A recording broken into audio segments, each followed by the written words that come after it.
Hello everyone, and welcome to the Fictional Vortex. So we are back with an interesting movie on what if Naruto awakened the blue eyes of Pokémon God and fall in love with Cynthia and Lillie.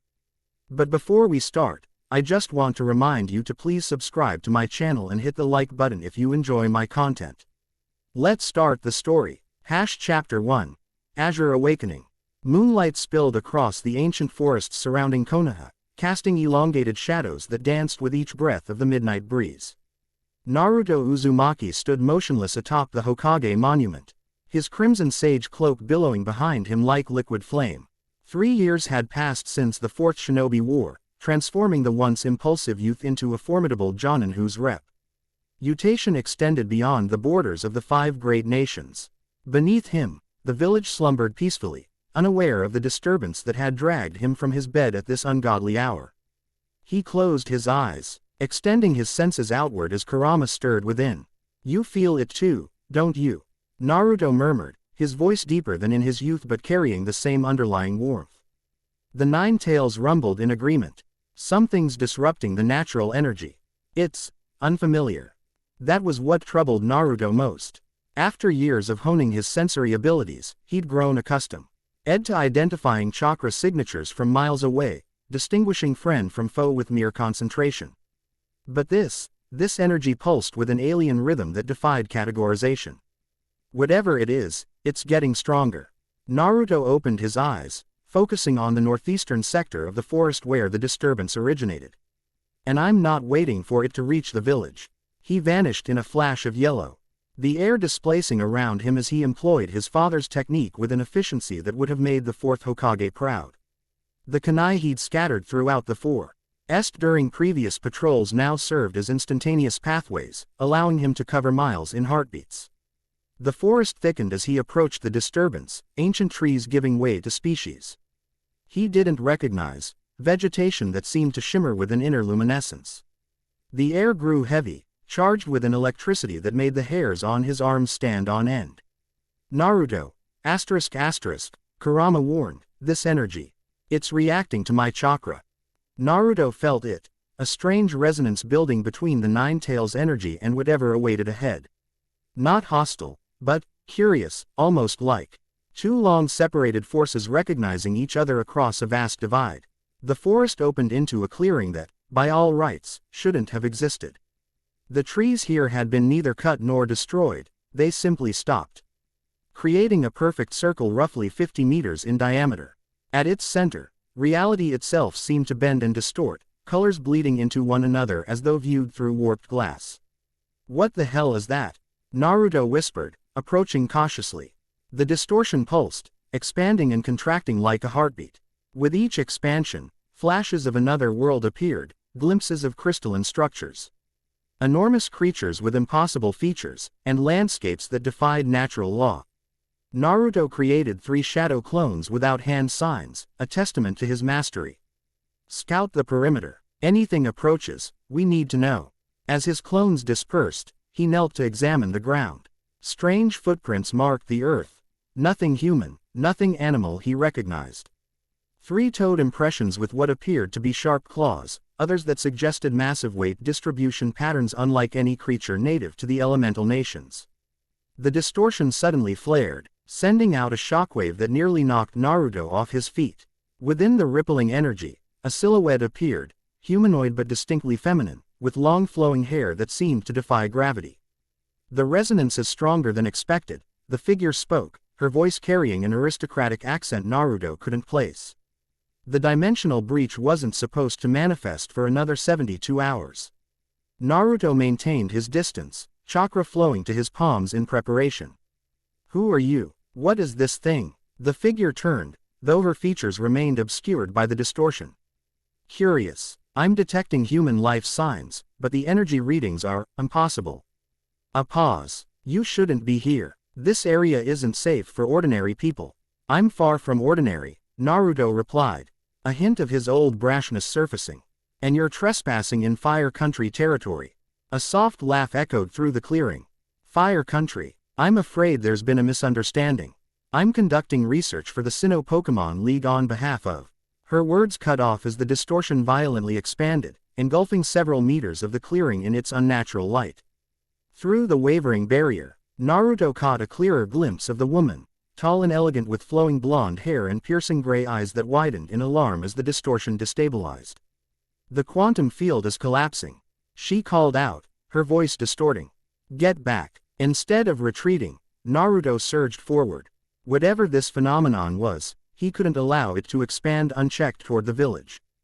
Golden chakra erupted around him as he accessed Kurama's power, the familiar sensation of warmth and strength flowing through his pathways. "Naruto, wait." Kurama's warning came too late. The moment his chakra-cloaked hand touched the distortion, agony tore through him. It wasn't pain in the conventional sense, more like every cell in his body suddenly vibrating at a different frequency. The golden chakra surrounding him flared, then shifted hue, azure light bleeding into the gold until his entire form radiated a deep, oceanic blue. Inside his mindscape, Kurama thrashed in similar discomfort. "This energy, it's like chakra but fundamentally different. It's rewriting the pattern of my own power."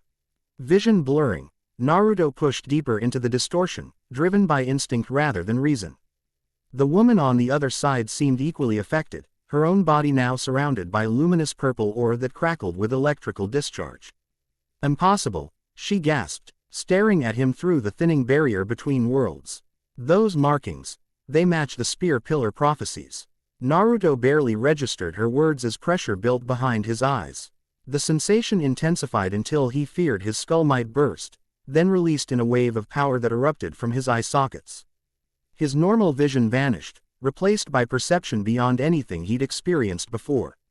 The world transformed through his new sight. Flowing lines of energy connected everything: trees, earth, air, and especially the rift before him. He could see its structure now. The tiers in reality where two dimensions strained against natural separation. Acting on pure instinct, Naruto raised his hands. Threads of azure energy extended from his fingertips, weaving rough the damaged dimensional fabric like a needle pulling thread through torn cloth.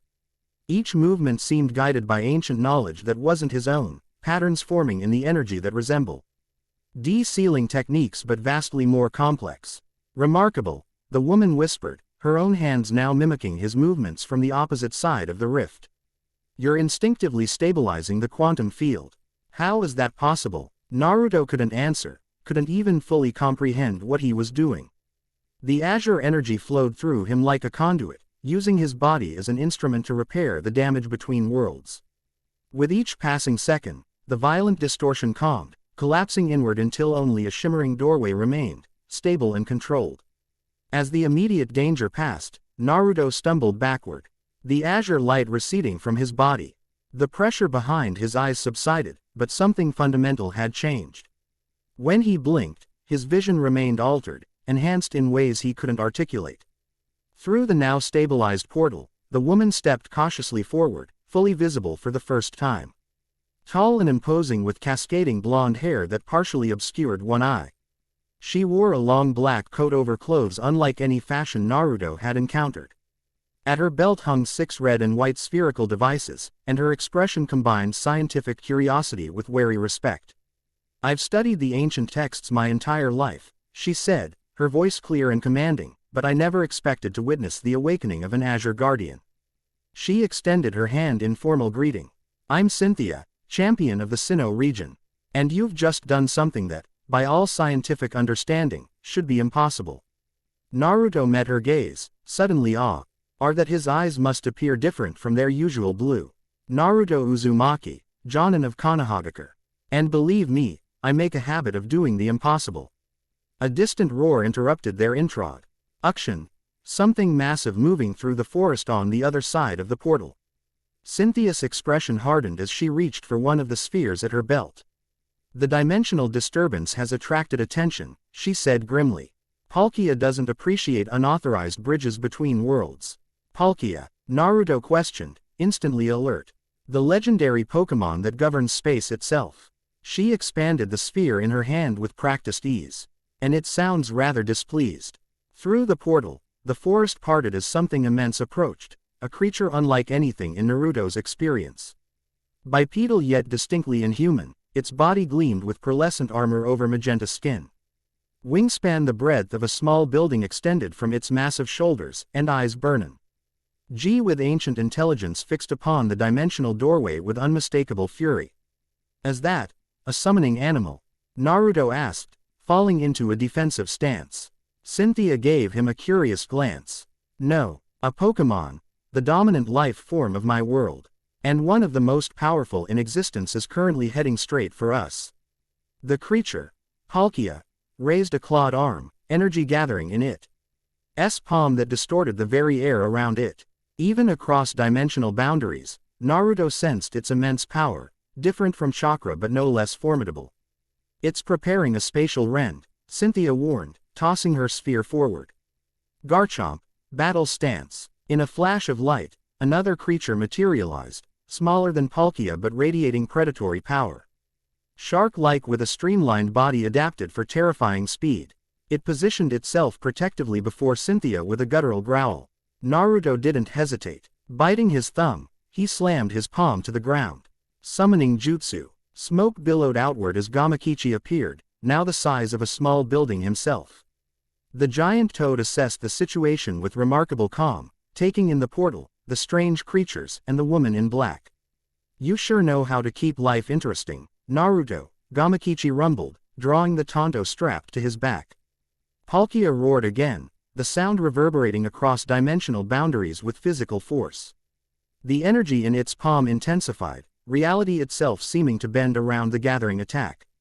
If that hits the portal directly, both our worlds could suffer catastrophic damage, Cynthia called out. Her calm voice belying the gravity of her words. Garchomp, Dragon Rush, defensive pattern. The shark dragon launched forward with astonishing speed, its body enveloped in blue energy as it intercepted the attack Palkia had unleashed. The collision produced a shockwave that flattened trees for hundreds of meters. Naruto leapt atop Gamakichi's head, azure energy once again building behind his eyes. Through his transformed vision, he could see Palkia's attack tearing at the fabric of space itself, not destroying matter but unraveling the dimensional structure that supported it. Gamakichi, get ready to move, he instructed, forming a familiar cross-shaped hand sign.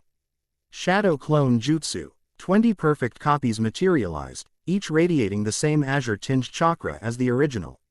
They scattered in a predetermined formation, surrounding the portal and the enraged legendary Pokémon beyond it. Cynthia watched with undisguised fascination. Cloning technology without mechanical assistance. Your abilities are as impossible in my world as Pokémon must seem in yours. Less talking, more fighting, Naruto replied, though not unkindly. Your dragon's strong, but it can't hold the thing off alone. As if to emphasize his point, Garchomp was thrown backward by another spatial attack, crashing through several trees before regaining its footing with remarkable resilience. Cynthia nodded in acknowledgement, her tactical mind already adapting to incorporate Naruto's abilities. Garchomp, fall back and prepare for Dragon Meteor. She commanded. We need to create an opening. Naruto's clones moved in perfect synchronization, each forming a Rasengan that glowed with the strange azure energy. Unlike his normal technique, these spheres pulsed with unfamiliar symbols that orbited their surfaces like miniature galaxies. I don't know what's happening to my jutsu, Naruto admitted, but it feels stronger, more connected somehow. Your G signature is resonating with Pokémon power, Cynthia observed, her analytical gaze taking in the transformed Rasengan. Specifically with dragon and psychic types, if I'm reading the aura correctly. Palkia ceased its assault momentarily, massive head tilting as it studied Naruto with newfound interest. The hostility in its posture remained, but something like recognition flickered in those ancient eyes. It senses the change in you, Cynthia murmured. The Azure Guardian was said to bridge worlds through understanding both.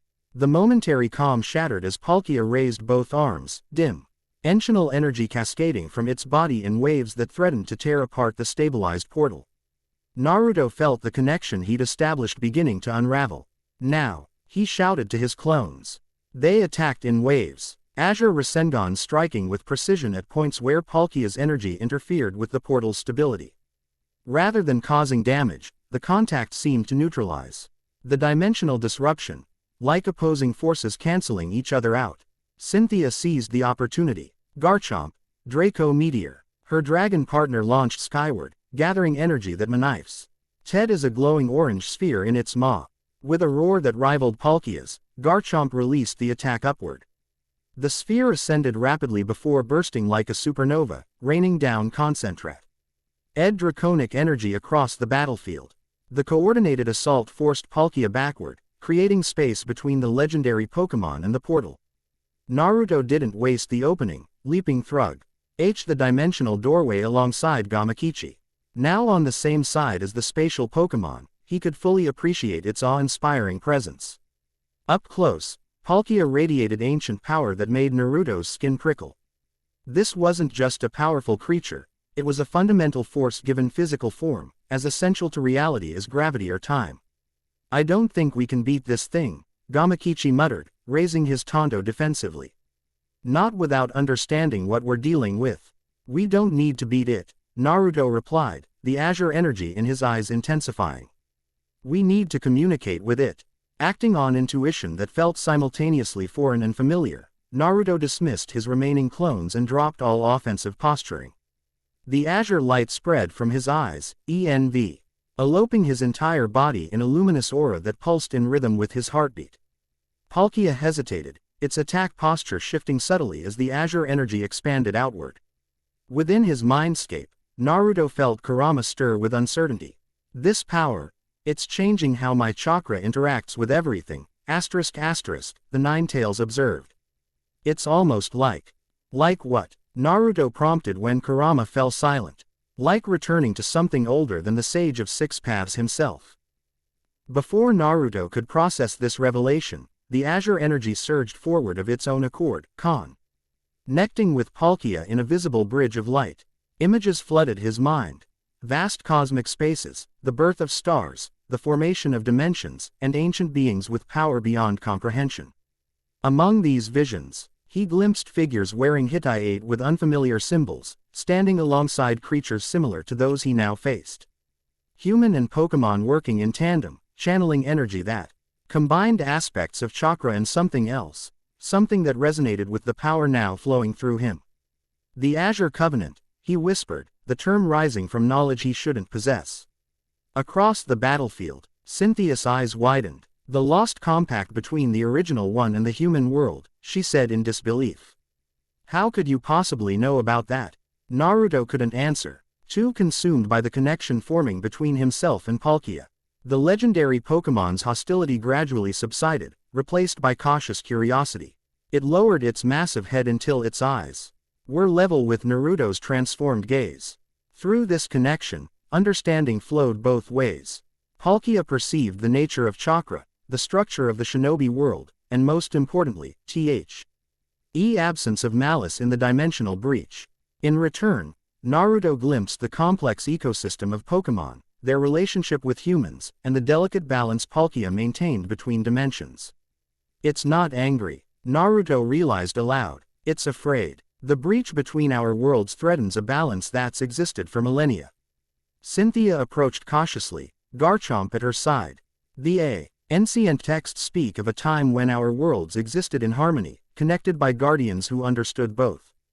That connection was severed during what we call the Great Sundering, an event that separated dimensions that once freely interacted. The azure energy receded slightly as Naruto processed this information. And now something's forcing them back together. Not just something, Cynthia corrected, her expression grim. Someone. These breaches have been appearing with increasing frequency across our world, too precisely placed to be natural phenomena. Palkia rumbled, the sound no longer threatening but communicative.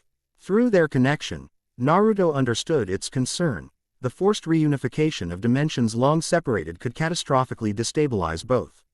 It's offering a temporary solution. Naruto translated, the knowledge flowing through him. It can stabilize this particular breach, but others will continue to appear unless we address the source. Gamakichi shifted uneasily. And what exactly is the source? Some power-hungry maniac trying to merge worlds. Unknown, Cynthia replied, her analytical mind already processing possibilities. But the technological signature behind these breaches matches research conducted by the Ether Foundation, specifically their work on ultra wormholes. Ultra what now? Naruto questioned, the term unfamiliar even through his newfound connection. Pathways to dimensions beyond even our own, Cynthia explained. Their study was restricted after several dangerous incidents involving creatures we call ultra beasts. Palkia's massive form straightened, energy gathering around its body, not for attack but for dimensional manipulation. Through azure-tinted vision, Naruto watched as the legendary Pokémon began weaving space itself like fabric, reinforcing the boundaries between worlds that had grown dangerously thin. It's remarkable, Cynthia observed, watching Naruto's eyes track movements and energies invisible to normal perception. Your transformed eyes can perceive dimensional frequencies beyond normal human capability. Exactly as the Celestic Town ruins predicted.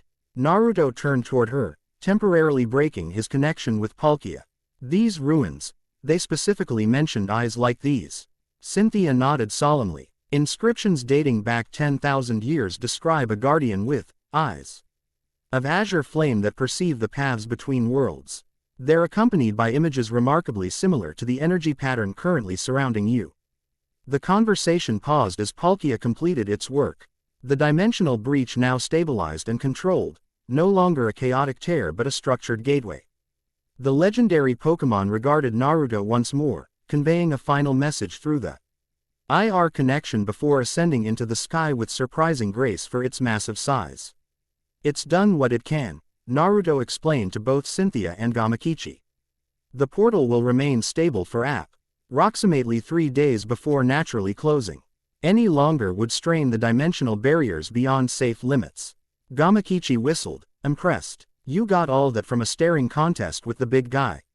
More like direct understanding, Naruto attempted to explain. Not words exactly, but pure concepts transferred directly. Telepathic communication with a legendary Pokémon, Cynthia marveled. Even the most experienced psychics in our world rarely achieve such clear connection.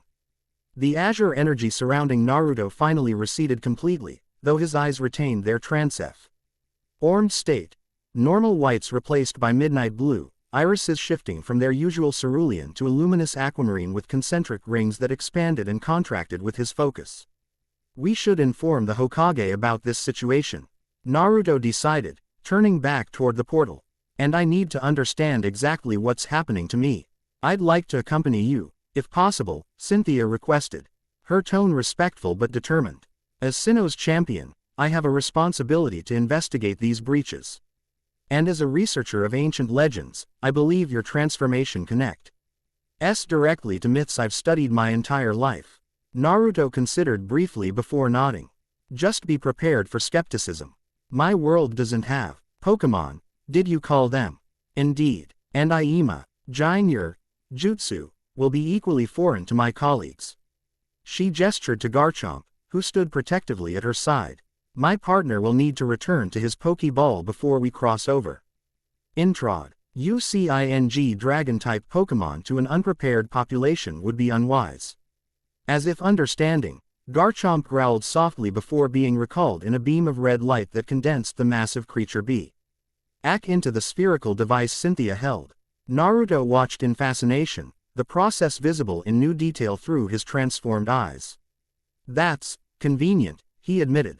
Gamakichi takes up half a training field when summoned. I'm right here, you know, the giant toad grumbled good-naturedly. Want me to stick around, Naruto? Head back and inform the Elder Sage about what's happened, Naruto instructed. This may affect Mount Myoboku as well if dimensions are becoming unstable. With a respectful nod to Cynthia, Gamakichi disappeared in a cloud of smoke, leaving the shinobi and Pokemon champion standing before the stabilized portal. Before we cross over, Cynthia said, her expression turning serious, you should know that the awakening of an Azure Guardian has significant implications in my world. There are organizations, both legitimate and otherwise, who will take great interest in your abilities. I'm used to being a target, Naruto replied with a wry smile. The 9 tails inside me made sure of that. 9 tails? Cynthia questioned. Let's just say I've got experience sharing my body with powerful entities, Naruto explained, unconsciously placing a hand over his seal. Though Kurama and I have an understanding these days. Cynthia's eyes lit with intellectual curiosity. Fascinating. The parallels between your tailed beasts, and our legendary Pokémon may be more than coincidental. Perhaps during the era of the Azure Covenant, they were even considered the same class of being. As they approached the portal together, Naruto felt a strange sensation. As though threads of destiny were weaving together around him. Through his transformed vision, he could perceive tendrils of possibility extending outward from this moment, branching into countless potential futures. One more thing, Cynthia added as they prepared to step through. The ruins mention that Azure Guardians never worked alone. They formed bonds with specific individuals who complemented and amplified their abilities. What kind of bonds? Naruto asked, something in her tone catching his attention. A slight smile curved her lips. That particular section of the ruins is too damaged to translate completely. But based on accompanying imagery, they appeared to be intimate companions. Before Naruto could respond, a thunderous boom echoed across the forest, originating from somewhere deep within the Pokémon world. Cynthia's expression immediately shifted to alert concern. That's coming from the direction of Sendoff Spring, she noted, all business once more. Another breach may be forming. Then we'd better move, Naruto replied, refocusing on the immediate threat. Kakashi-sensei needs to hear about this, and then we need to find who's responsible before both our worlds pay the price. Together, they stepped through the portal, the Pokémon champion and the transformed shinobi crossing the threshold between dimensions that had remained separate for millennia. Neither could know that their meeting had set in motion events prophesied in the most ancient texts of both worlds, or that the azure eyes now gazing out from Naruto's face would become both salvation and target in the conflict to come. Behind them, unnoticed by either, a slender figure observed from the shadows of the Pokémon world's forest edge. Pale blonde hair framed delicate features say, in an expression of scientific fascination as she documented the encounter through an advanced device strapped to her wrist. Subject demonstrates unprecedented cross-dimensional compatibility, she murmured into her recorder. Integration of chakra-based energy with Pokémon power at levels theoretical models classified as impossible. She paused, watching as Naruto and Cynthia disappeared through the portal. Mother's research was correct. The Azure Covenant can be restored, and with it, the path to the original one. Lillie, once the timid daughter of the Ether Foundation's president, now a researcher in her own right, closed her observation device with a decisive click.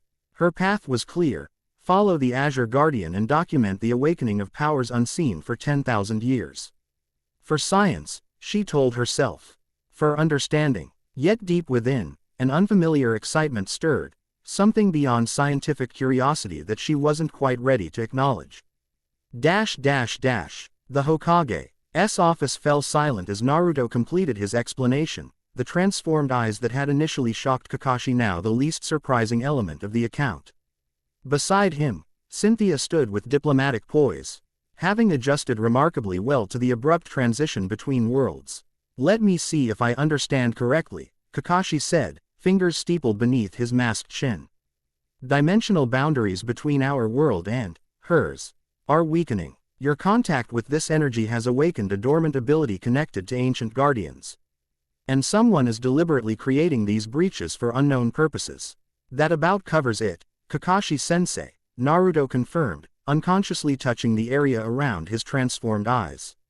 Though you're forgetting the part where massive creatures, with powers rivaling the tailed beasts exist as common partners to humans in her world. Kakashi's gaze shifted to Cynthia.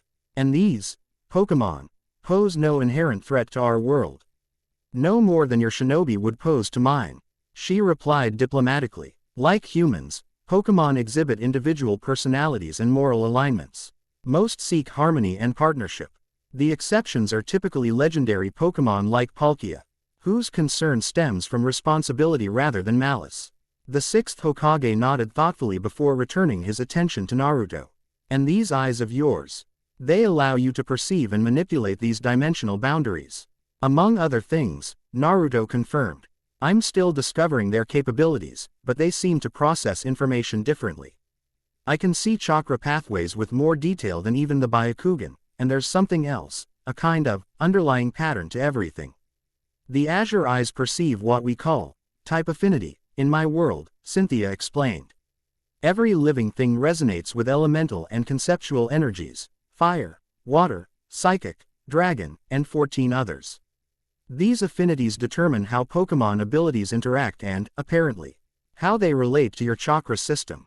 Kakashi rose from his desk, moving to the window overlooking the village. This presents both opportunity and danger. Knowledge exchange could benefit both worlds. But the wrong information in the wrong hands could be catastrophic. Cynthia finished for him.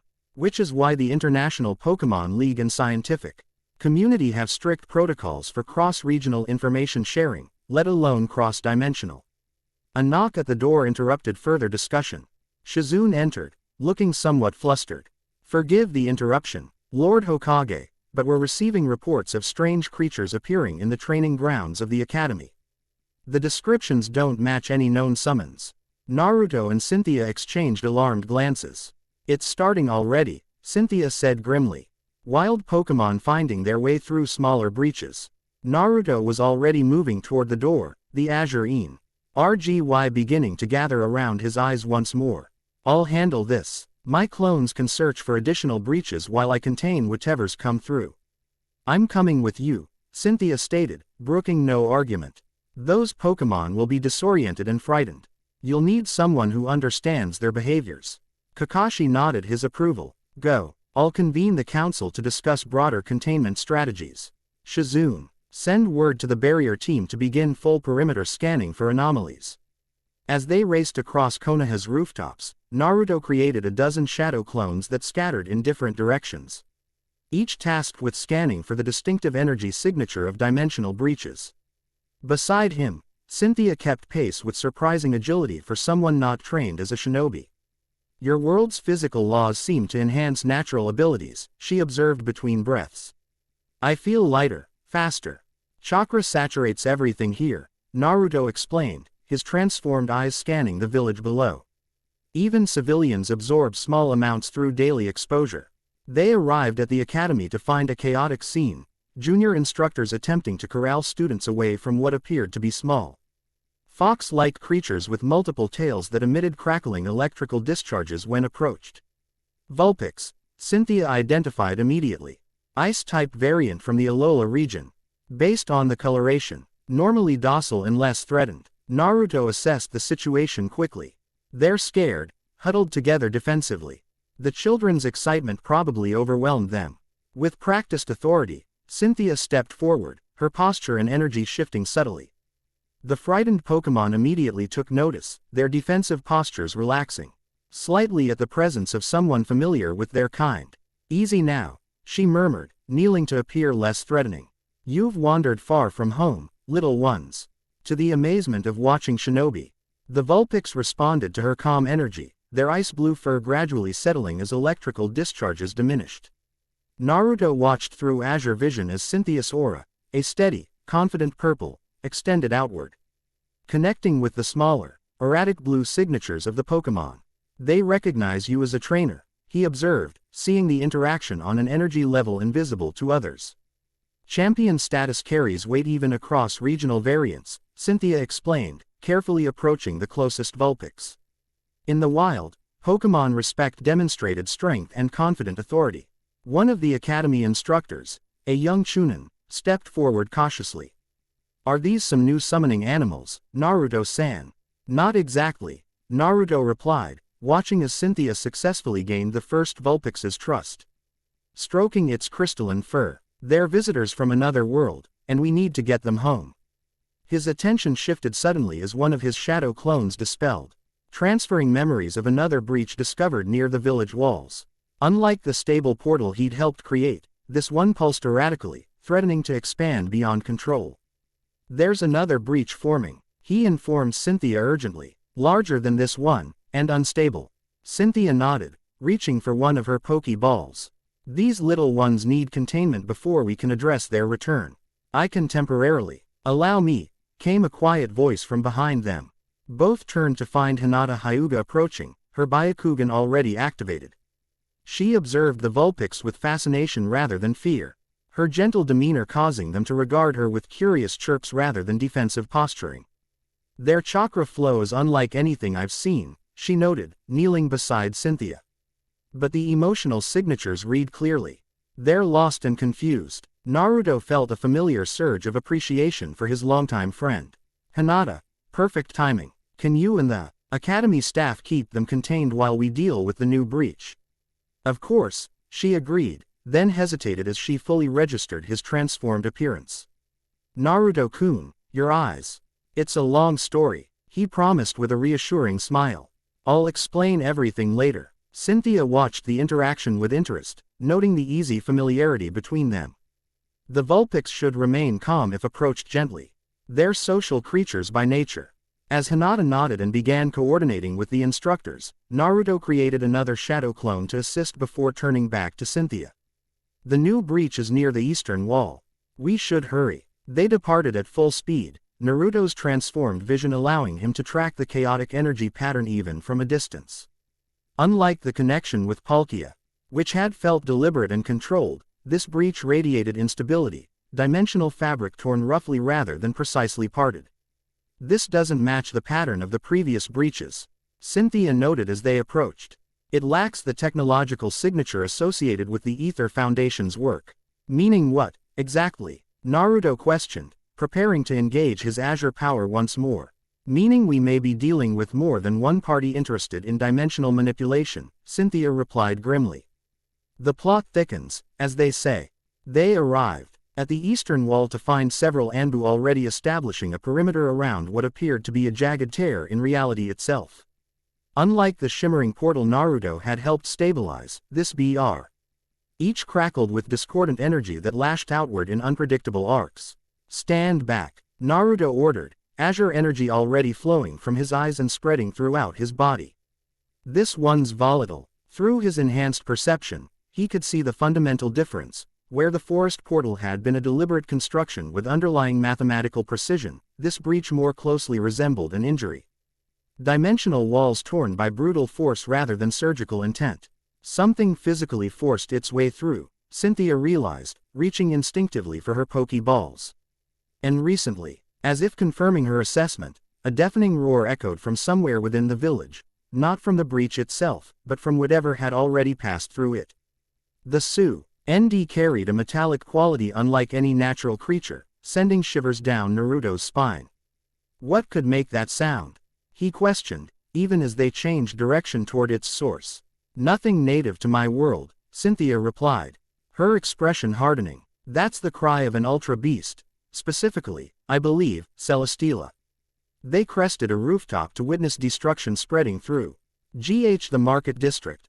Stalls crushed beneath massive weight, civilians fleeing in panic, and at the center, a creature that defied conventional categorization. Towering nearly 30 feet tall with a body resembling burnished metal shaped into a vaguely humanoid form, its arms extended into hollow tubes that currently expelled flames hot enough to melt stone. What the hell is that thing? Naruto breathed, assessing potential approaches even as he created more shadow clones to evacuate civilians. Celesteela, an ultra beast from a dimension beyond even my world, Cynthia explained rapidly. Part plant, part metal. Classified as steel, flying type. Highly territorial and impossible to reason with using conventional means. The creature swiveled what passed for its head, sensors detecting their presence on the rooftop. Without warning, it propelled itself skyward using rocket-like propulsion from its arm tubes, ascending with surprising speed for its massive size. It's coming right for us, Naruto warned. Hands already forming seals. Wind release. Recentrican. The spinning disk of wind chakra formed in his palm, but as his azure energy infused the technique, it transformed. He normal white-blue coloration shifting to deep cerulean with symbols similar to those he'd seen in his connection with Palkia rotating within its structure. That's not wind energy anymore, Cynthia observed with scientific precision even as she prepared for battle. It's registering as fairy type, super effective against dragon but largely neutral against steel. Naruto didn't fully understand the significance but trusted her assessment. Adapting instantly, he dismissed the transformed Recentrican and switched tactics. Then let's try this. Fire release. Great flame bullet. The massive fireball erupted from his lungs with far greater intensity than he'd intended, the azure energy amplifying and transforming the technique until it burned white hot with supernatural intensity.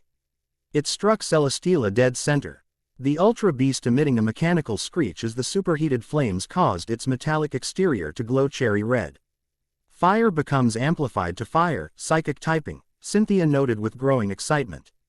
Your Azure energy is adapting jutsu into hybrid-type attacks. Garchomp, assist with Earthquake. Her draconic partner materialized in a flash of light, immediate. Lee slamming powerful limbs into the rooftop. The structure held, but the shockwave propagated outward with precision, striking Celesteela as it attempted to recover from the fire attack. The combined assault drove the Ultra Beast backward, creating distance between it and the populated areas. Naruto's transformed eyes narrowed in concentration. I can see weak points in its structure, junctions where the segments connect. If we target those specifically. Coordinated assault, Cynthia agreed, her tactical mind aligning with his. Garchomp, Dragon Claw on the left arm joint on my signal. Through his enhanced perception, Naruto watched as patterns of energy flowed through Celesteela's body, not chakra, not quite the same as what he'd seen in Pokémon, but something more alien still. These E-patterns revealed vulnerabilities that would remain invisible to normal sight. 3 points, he informed Cynthia, creating shadow clones that positioned themselves strategically. Neck junction, right arm base, and center mass where the energy converges. Hit those simultaneously, and we might disable it without destruction. Cynthia nodded, silently impressed by his analytical approach. Non-lethal containment is preferred when dealing with Ultra Beasts. They're not malevolent by nature, merely displaced and disoriented.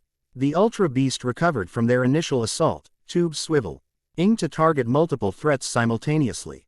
Superheated gas built within its hollow arms, preparing for what promised to be a devastating area attack. Now, Naruto commanded. His shadow clones struck in perfect synchronization, each delivering a precision Rasengan to the identified weak points.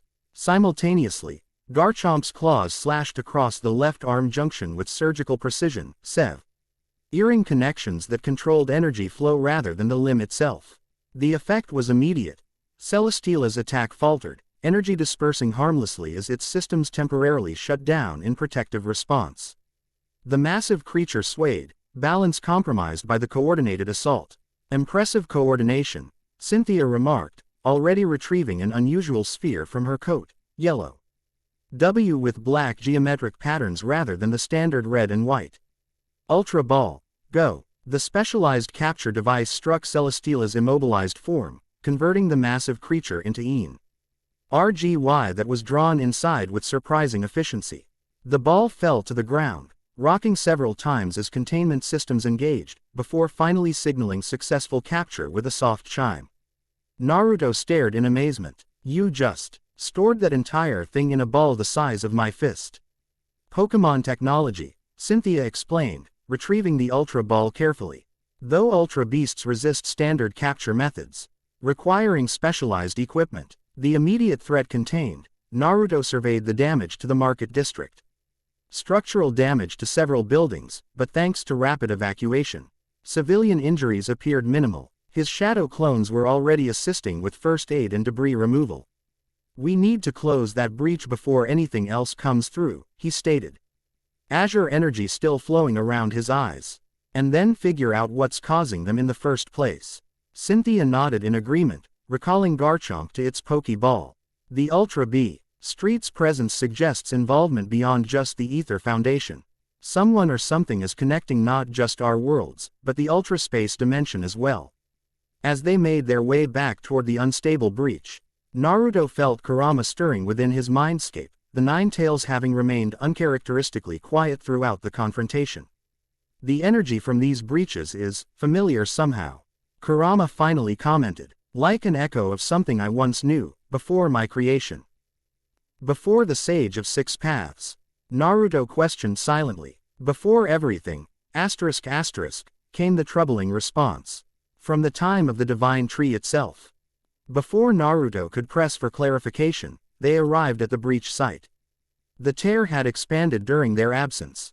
Chaotic energy lashing out with increasing frequency. Several Anbu lay unconscious where energy whips had struck them, their chakra systems temporarily disrupted. This is degrading rapidly, Cynthia observed, maintaining a safe distance. Without Palkia's direct intervention, stabilization will be challenging.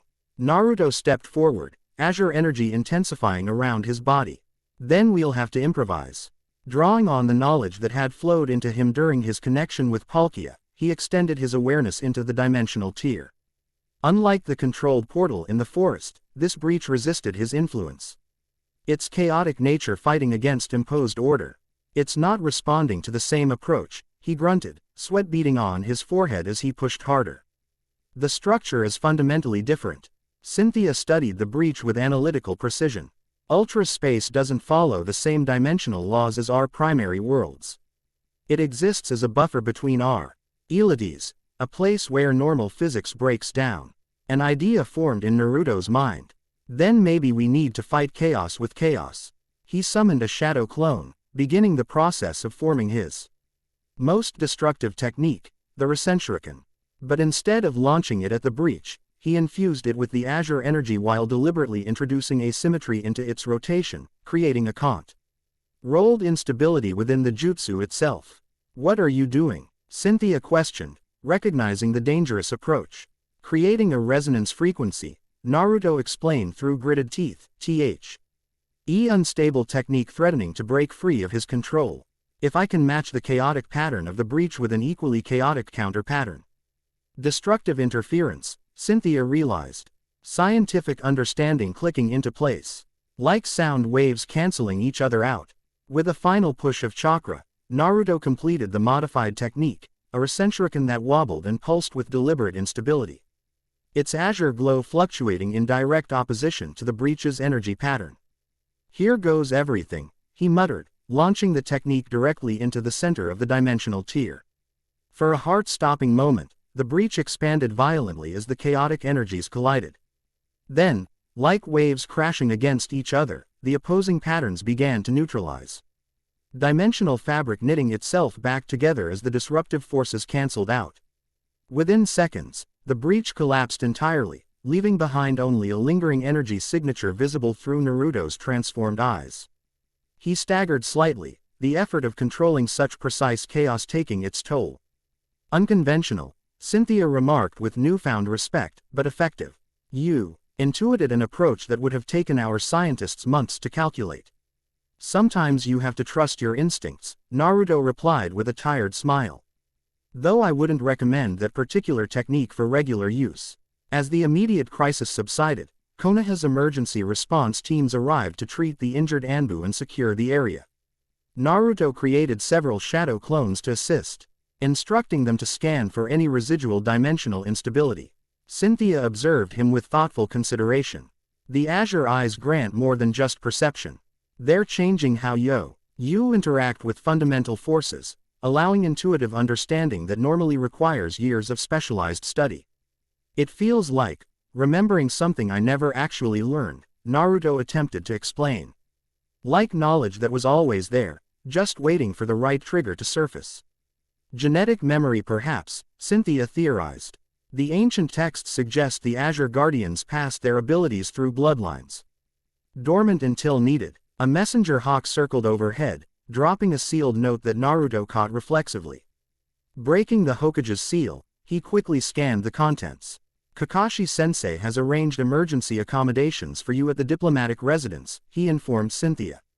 And he's requesting our presence at an emergency council meeting tomorrow morning. Politics. Cynthia sighed with the weariness of someone well versed in such matters. Some things remain consistent across dimensions. As they made their way back toward the village center, Naruto's transformed vision caught a flicker of movement on a distant rooftop, a slender figure observing them with what appeared to be specialized equipment before disappearing from sight. We were being watched, he noted quietly, eyes narrowing. Not Anbu, different movement pattern entirely. Our dimensional disturbances have likely attracted various interested parties, Cynthia replied, unsurprised. In my world, legendary Pokémon events draw researchers, trainers, and unfortunately, those with less honorable intentions. Naruto committed the brief glimpse to memory, determined to investigate later. For now, securing the village and understanding his transformation took priority. I'll escort you to the diplomatic residence, he offered. It's near the Hokage Tower, designed for visiting dignitaries. Thank you, Cynthia accepted graciously. And afterward, perhaps we could discuss the historical references to the Azure Covenant. My research might provide context for what you're experiencing. As they walked through streets still buzzing with excitement and confusion from the day's events, Naruto became acutely aware of how his transformed eyes drew attention. Villagers who had long since accepted him as a hero now watched with renewed curiosity and, in some cases, apprehension. "They'll adjust," Cynthia noted, observing his awareness of the stares. "People fear what they don't understand. But they also adapt remarkably quickly when guided by those they trust." "Voice of experience?" Naruto inquired. A hint of melancholy touched her expression. "When I became champion, there were those who questioned whether someone dedicated to historical research rather than battle strategy could effectively protect Sinnoh. Actions eventually spoke louder than doubts. They arrived at the diplomatic residence, a modest but elegant building designed with privacy and security in mind. Anbu guards acknowledged Naruto with respectful nods as they approached. "I'll return in the morning to escort you to the council meeting," Naruto informed her as they reached the entrance. "In the meantime, the staff have been instructed to provide whatever you need." Cynthia studied him with analytical interest, her researcher's mind clearly processing the events of the day. "Your adaptation to these circumstances is remarkable. Most would be overwhelmed by such profound physical and metaphysical changes." Naruto smiled, a flicker of his characteristic confidence breaking through the seriousness of recent events. "Let's just say I've had practice adjusting to unexpected power developments." The Nine Tails was just the beginning. As they parted ways, Naruto felt the weight of the day's discoveries settling on his shoulders. Dimensional breaches, ultra beasts, ancient covenants between worlds, and the mysterious transformation of his own abilities, each element alone would represent a significant challenge. Together, they hinted at something far larger unfolding. High above Konoha, perched on the stone face of the fourth Hokage, a solitary figure watched the village with eyes that matched Naruto's transformed gaze. Unlike the shinobi, however, this observer's azure eyes had witnessed millennia of dimensional shifts, patiently awaiting the return of powers long thought lost. "The wheel turns again," the observer murmured, ancient voice carrying the weight of countless ages. "The covenant awakens in a child of prophecy twice over." With a movement too swift for mortal eyes to track, the figure vanished, leaving only a lingering trace of azure energy where it had stood, a beacon visible only to those with eyes to see. The first Azure Guardian in 10,000 years had awakened, and the boundaries between worlds would never be the same again. Chapter 1 End Chapter 2, Champions of Two Worlds. Dawn painted Konoha's eastern horizon in watercolor strokes of amber and rose, the village stirring to life beneath a sky unmarred by clouds. Naruto stood in Training Ground 3. Ancient stumps and scarred earth bearing silent witness to generations of shinobi who had honed their skills in this hallowed space. His transformation persisted through the night, azure eyes gleaming with internal light as he attempted to channel his altered chakra. "Focus on the sensation," Cynthia instructed, her voice calm but commanding. In Pokémon training, type affinity manifests through intention rather than rigid form. 3 days had passed since their first encounter.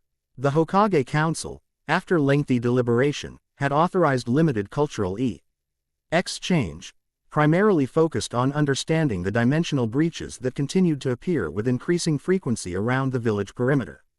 More pragmatically, they needed to understand Naruto's transformation and its implications for Konoha's defense.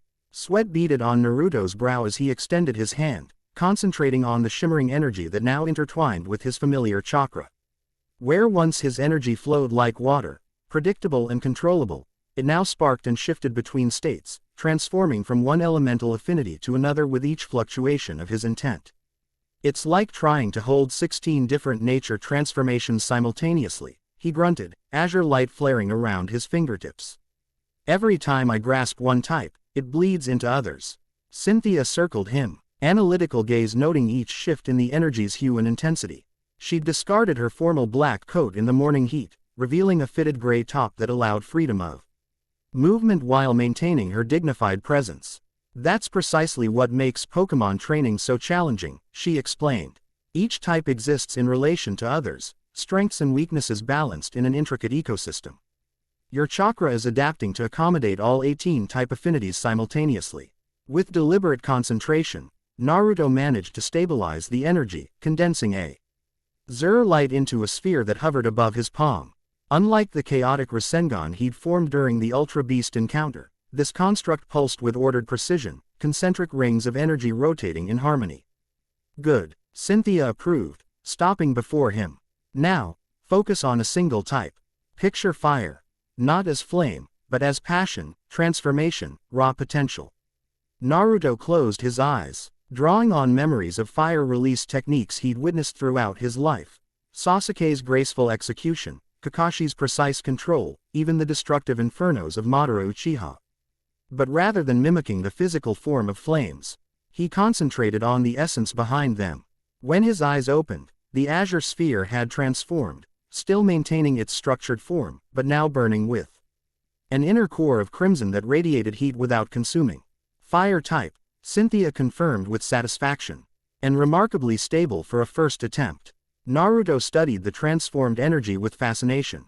It feels different from fire release, more primal somehow, connected to something beyond elemental chakra. Because Pokémon types transcend mere elemental manipulation, Cynthia explained, reaching toward the sphere but stopping short of contact. They represent fundamental aspects of existence itself. Fire type encompasses not just flame, but transformation, passion, creativity, the spark of life in its most essential form. With a subtle shift in concentration, Naruto allowed the sphere to dissipate, azure energy reabsorbing into his pathways. 18 types, each with their own philosophy and application. No wonder my shadow clones reported their jutsu transforming unpredictably during yesterday's patrol. Your natural affinity appears strongest with dragon and psychic types, Cynthia observed, retrieving a notebook from her bag and jotting observations. Likely due to the Nine Tails' influence and your own intuitive combat style. Their training session W, as interrupted by the arrival of a familiar figure, Shikamaru Nara, hands casually tucked into pockets as he approached with his characteristic unhurried gait. Sorry to interrupt your, whatever this is, he drawled, though his sharp eyes missed nothing about the training scenario. But we've got a situation at the breach site. The stable portal you established is showing unusual energy fluctuations. Naruto immediately shifted to alert readiness. Dangerous. Not immediately, Shikamaru clarified. But according to the sensor team, it's changing frequency in a pattern that suggests deliberate manipulation from the other side. Quote, Cynthia's expression hardened with concern. If someone's attempting to modify the portal's properties without proper understanding of dimensional mechanics, then we could have another Ultra Beast situation, Naruto finished. Or worse. The Hokage has authorized a reconnaissance mission, Shikamaru continued. You two, plus a support team of my selection. Objective is to investigate the source of manipulation and stabilize the portal if necessary. Naruto nodded, already mentally preparing. When do we leave? 1 hour. Konoha Gate. Shikama. Ru handed over a mission scroll bearing the Hokage's seal. Bring whatever specialized equipment you need for cross-dimensional travel. After Shikamaru departed, Cynthia turned to Naruto with thoughtful consideration. This presents an opportunity. If we cross to my world, I can bring you to the Celestic Town ruins, ancient carvings that may explain more about your azure eyes and their purpose. Knowledge and reconnaissance in one mission, Naruto agreed, scanning the scroll's contents. Efficient, as Kakashi-sensei's plans usually are. The forest clearing had transformed since Naruto's first encounter with the dimensional rift. Konoha's research division had established a perimeter of monitoring equipment surrounding the stabilized portal, each device recording different aspects of the phenomenon. Sensor-type shinobi maintained constant surveillance, their specialized chakra probing the dimensional gateway for signs of instability. Naruto arrived with Cynthia to find Shikamaru waiting alongside the assembled team, a carefully selected group that reflected the mission's unusual requirements. Hinata Hyuga for detailed visual reconnaissance, Shikamaru introduced, though Naruto knew his friends well. Sai for aerial surveillance and documentation. Sakura Haruno for medical support and combat capability if needed. Naruto greeted each with familiar ease while Cynthia observed the team dynamics with interest. The Pokémon champion had quickly adapted to shinobi protocols, recognizing the specialized unit as equivalent to an elite Pokémon team, each member bringing co-MP elementary skills to address unknown challenges. The portal's fluctuation pattern changed approximately 2 hours ago, Shikamaru explained, leading them toward the shimmering gateway. Frequency S. Hifts suggest targeted modifications rather than natural degradation. Hinata's Byakugan activated, veins extending around her pale eyes as she scrutinized the dimensional doorway. The energy structure remains intact. But there's a secondary pattern being introduced from the other side, like someone weaving new threads into existing fabric. Precisely what I would expect from specialized equipment designed to modify ultra wormholes. Cynthia confirmed. Technology developed by the Ether Foundation for their dimensional research. Naruto stepped closer, azure eyes perceiving layers of energy invisible to others. Through his transformed vision, the portal resembled an intricate tapestry of light, Palkia's original stabilization pattern forming the foundation, while newer elements attempt to integrate without disrupting the base structure. It's not hostile, he determined after careful observation. The modifications are being made with extreme precision, maintaining compatibility with the existing framework. Which suggests whoever's doing this understands both Palkia's dimensional manipulation and the unique properties of your azure eyes, Cynthia reasoned. A concerning level of knowledge. Sakura approached, medical pack secured across her back. The reconnaissance team reports no unusual activity on this side of the portal perimeter. Whatever's happening is entirely originating from the Pokémon world. Then that's where we need to go, Naruto decided, azure energy automatically gathering around his eyes as he prepared for cross-dimensional travel. Standard formation, but be prepared for immediate environmental adjustment. According to Cynthia, the physical laws differ slightly between worlds. Shikamaru nodded, assuming command of the support team. Hinata takes point with Naruto for sensory coverage. Sakura and I center, Sai rear guard. Cynthia, you're our guide once we cross over. The Pokémon champion inclined her head in acknowledgement. The RTAL opens near Sendoff Spring, a location with spiritual significance in Sinnoh. Sacred ground, but isolated from civilian population centers. Final preparations complete, the team approached the portal in formation. Unlike Naruto's first crossing, they moved with coordinated precision, a testament to years of joint missions and absolute trust in each other's capabilities. Remember, Cynthia advised as they reached the threshold, Pokémon may perceive your chakra as threatening. Move deliberately and avoid sudden energy fluctuations if possible. Naruto led the way, azure eyes fixing on dimensional barrier as he stepped through. The sensation remained disorienting, reality stretching and compressing around him like passing through a membrane, before resolving into the crisp clarity of the Pokémon world. Sendoff Spring spread before them in breathtaking panorama, a vast lake of crystalline water surrounded by sheer cliffs and ancient trees unlike any in the elemental nations. The water's surface reflected a sky deeper blue than Konoha's, while the air itself carried a subtle energy that tingled against exposed skin. Incredible, Hinata whispered as she emerged behind him, Byakugan scanning their surroundings with wonder. The natural energy here flows in patterns I've never encountered, like the entire landscape is woven from living chakra. One by one, the team crossed the dimensional threshold, each reacting differently to the subtle shift in physical laws. Sai immediately noted the different quality of light, artistic mind cataloging colors that didn't exist in their native spectrum. Sakura instinctively analyzed the altered gravity, roughly 5% lighter than Konoha, automatically adjusting her stance to compensate. Shikamaru, ever practical, focused immediately on the mission objective. The portal manipulation equipment should be nearby. Hinata, her Byakugan intensified, veins pulsing as she extended her perception to maximum range. Their northwestern shore, approximately 500 meters. 2 human signatures attending to mechanical devices I don't recognize. Not hostile, Naruto added, his azure vision complementing Hinata's. Their energy signatures show focus and determination, but no aggressive intent. Cynthia surveyed their surroundings with the confidence of someone returning to familiar territory. Sendoff Spring Connect, to Turnback Cave, a location where dimensional barriers naturally thin. An ideal location for research into cross-world phenomena. The team moved with practiced stealth through the unfamiliar terrain, adapting quickly to the subtle differences in physical laws. Trees here grew in configurations that defied conventional botany, while occasional rustling in the underbrush hinted at creatures' obs. RVing their passage with curious caution.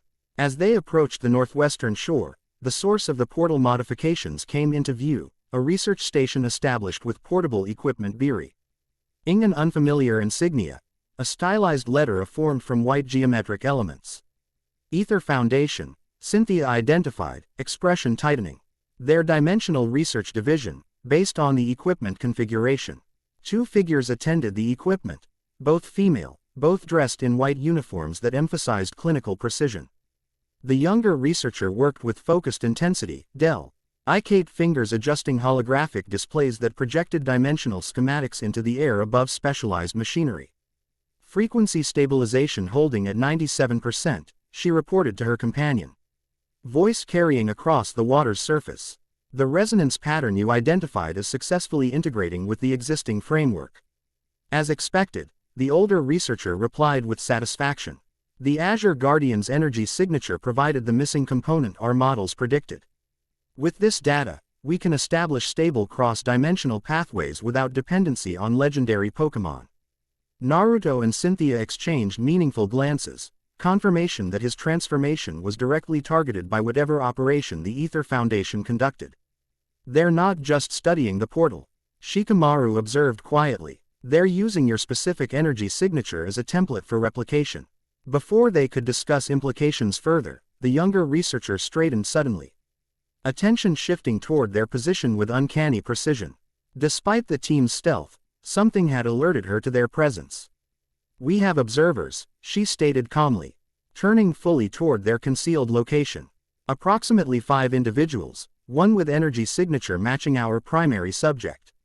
Cynthia stepped forward from cover, recognizing further concealment as pointless. Your dimensional modifications weren't exactly subtle, Lillie. The international police would take interest, let alone the Sinnoh champion. The younger researcher, Lillie, showed minimal surprise at Cynthia's appearance. Champion Cynthia, your presence was calculated as 68% probable once portal stabilization reached detectable parameters. Her gaze shifted to Naruto as he emerged beside Cynthia, pale green eyes widening fractionally. And the Azure Guardian himself. This exceeds optimal scenario projections. Something in her clinical tone raised Naruto's instinctive defenses. Azure energy gathering unconsciously around his eyes. You know what's happening to me. It wasn't a question, but Lillie treated it as one. Not comprehensively, but significantly more than anyone except perhaps Arceus itself. She gestured toward their equipment. We detected the dimensional resonance cascade the moment your transformation initiated. The energy signet. You were matched ancient patterns documented in the original calendar. The rest of the shinobi team had emerged from cover, forming a loose semicircle that neither threatened nor conceded tactical advantage. Sai's hand rested near his scroll and ink, while Sakura subtly adjusted her gloves, preparations made with such practiced casualness that only Cynthia recognized their combat readiness. Perhaps introductions are in order. The older researcher suggested with diplomatic smoothness. I am Professor Burnett, dimensional researcher affiliated with the Ether Foundation. This is my research partner, Lillie, formerly of Alola region. Formerly, Cynthia questioned, picking up on the specific wording. A flicker of something, regret, perhaps, crossed Lillie's composed features. My work necessitates independence from regional affiliation. The Foundation provides resources without political constraints. Naruto studied the young researcher with his transformed vision. Where most humans radiate chakra or Pokémon energy in relatively uniform patterns, Lillie's signature showed unusual complexity, layers of disciplined intelligence surrounding a core of emotional intensity she clearly worked to suppress. You're modifying the portal we stabilized, he stated directly. Why? To establish controlled pathways between dimensions without requiring legendary intervention, Lillie explained without hesitation. Palkia's emergency stabilization was effective but temporary. Our modifications create sustainable infrastructure for long-term cross-dimensional communication and transit. Shikamaru stepped forward, hands casually in pockets despite the tension underlying the encounter. And you didn't consider requesting permission from either world's authorities before establishing this infrastructure. Professor Burnett had the grace to look slightly embarrassed. Research permissions for dimensional experimentation involve bureaucratic processes that can extend for years. Given The escalating frequency of natural breaches, we prioritize developing functional solutions over procedural compliance. Characterizing this as mere procedural oversight understates the severity, Cynthia countered. Champion authority evident in her tone. Unsanctioned dimensional manipulation violates international league protocols established after the Ultra Beast incidents. Rather than continuing the increasingly confrontational exchange, Lillie turned her attention fully to Naruto, scientific curiosity overriding diplomatic concerns. Your azure eyes, how extensively have you explored their capabilities since awakening? The directness of her question caught Naruto momentarily off guard. We're still in the training stage, he admitted, seeing no reason to conceal what was obviously already known to these researchers. Basic type affinity manipulation, enhanced perception. Nothing approaching what they were supposedly capable of historically. Lillie nodded as though confirming an expected data point. The original Azure Guardians could perceive and manipulate dimensional boundaries at will, communicate telepathically with legendary Pokémon, and temporarily assume hybrid energy states incorporating both human and Pokémon characteristics. Her expression remained clinically detached despite the extraordinary claims. At least, according to translations from the Spear Pillar hieroglyphs. Theoretical capabilities based on incomplete archaeological evidence, Professor Burnett clarified with the caution of a senior scientist. Though Lillie's translations have proved remarkably accurate in predicting energy signatures associated with the awakening.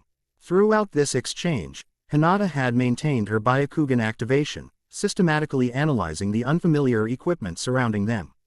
These devices, she interjected softly, they're collecting and analyzing Naruto's energy pattern each time he channels it. Lillie didn't deny the observation. Passive data collection only, non-invasive and causing no harm. Except you're using that data to modify dimensional portals without understanding the consequences, Sakura pointed out, medical training mock-ing her particularly sensitive to ethical research boundaries. The tension in the clearing shifted as Naruto made a decision, azure eyes focusing on the research equipment with new purpose. Show me exactly what you've learned, he requested, surprising his teammates. If these eyes make me an Azure Guardian, with responsibility for dimensional stability, I need to understand what that means. Beyond legends and archaeological guesswork. After a moment's consideration, Lillie nodded and gestured toward the primary research console. The data visualization may help clarify concepts difficult to articulate verbally. As Naruto approached the equipment, Cynthia moved alongside him, voice lowered for privacy. A bold approach, though I'd caution against trusting their interpretations without verification. Trust but verify, he agreed quietly. Besides, their research might help us understand the breaches threatening Konoha. The holographic display reconfigured as Lillie adjusted settings. Three-dimensional models materializing in the air between them.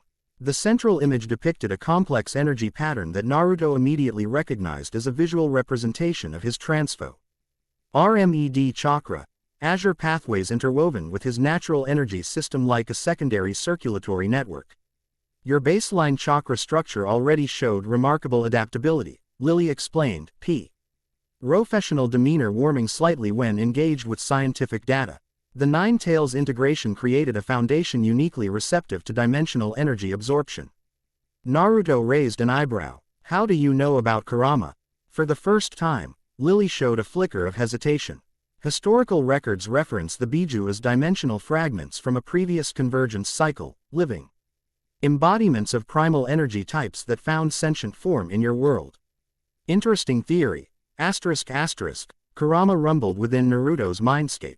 Though oversimplified, our origins are more complex than their models suggest. The holographic display shifted, showing a comparative analysis between normal chakra circulation and the altered patterns flowing through Naruto's system since his transformation.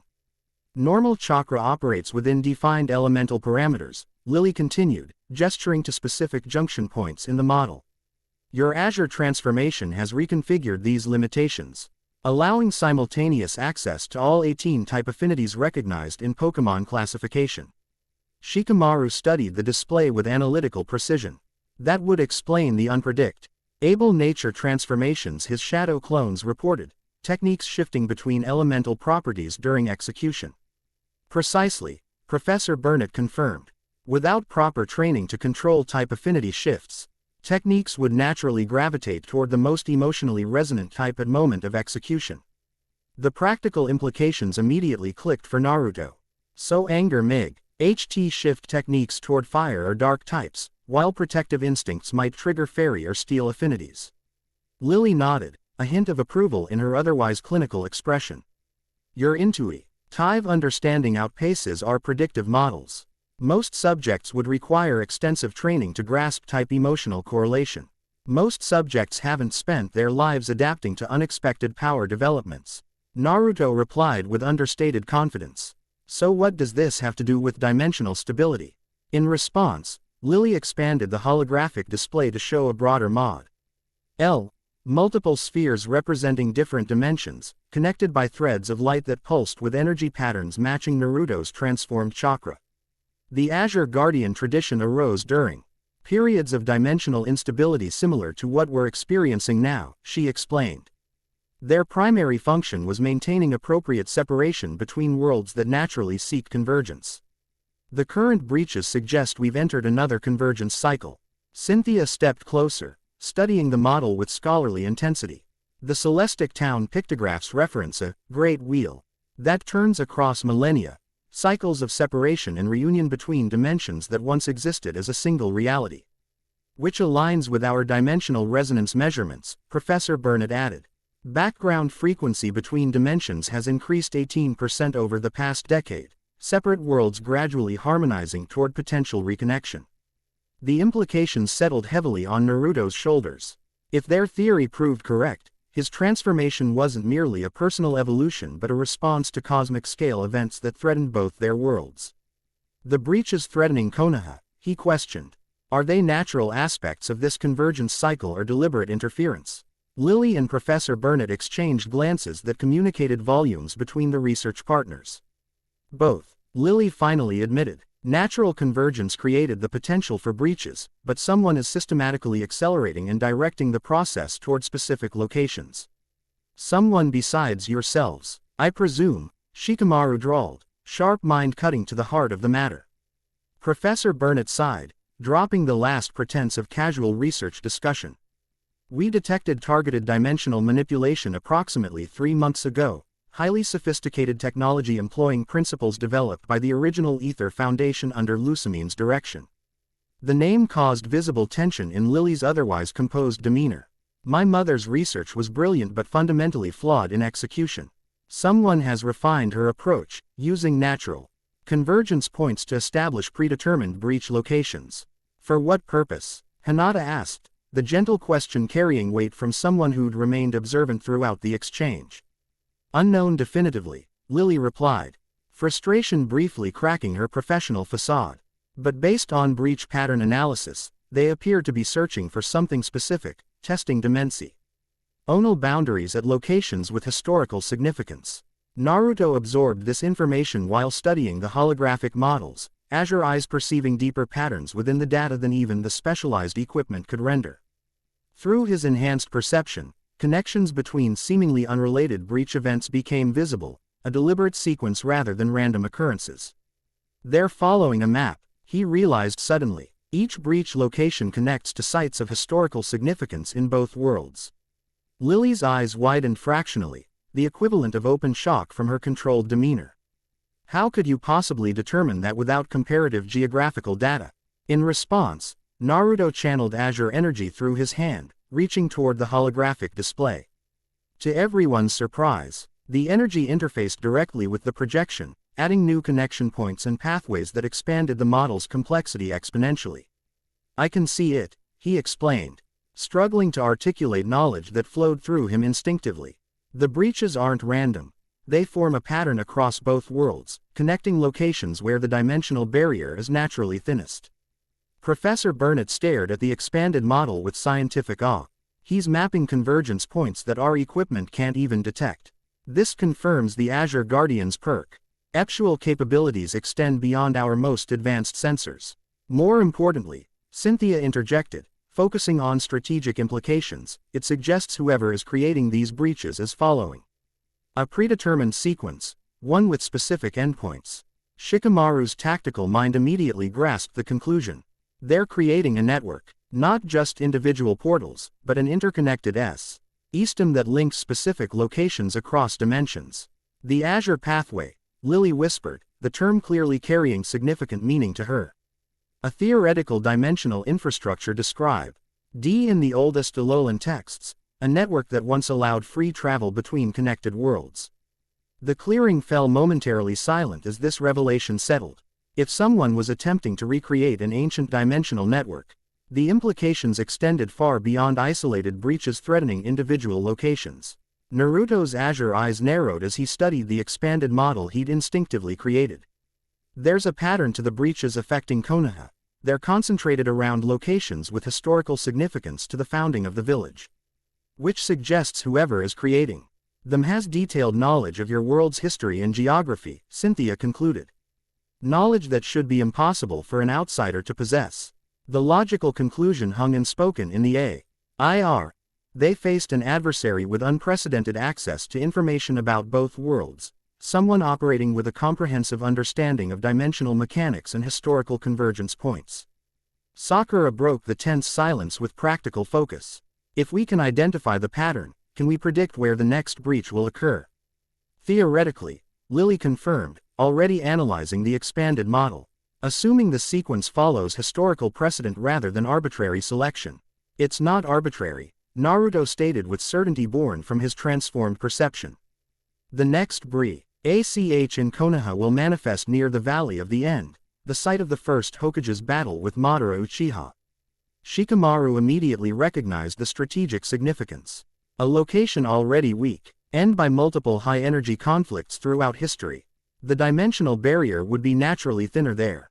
We need to move, Naruto decided, azure energy receding from the holographic display. If we can reach the valley before the breach forms, we might intercept whoever is creating them.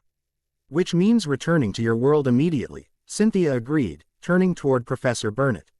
Your portal modifications, can they be adapted to create a direct pathway to this Valley of the End? The senior researcher considered briefly before nodding. With the Azure Guardian's energy signature as a reference point, yes. Though establishing a new stable connection will require approximately 2 hours of calibration. Too long, Naruto objected. The next breach is likely already in formation stages based on the pattern acceleration. Lillie stepped forward, professional detachment giving way to determined focus.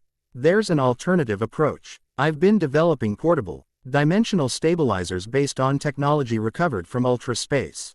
They're experimental, but capable of establishing temporary pathways between mapped coordinates. Experimental meaning untested, Sakura questioned with medical caution.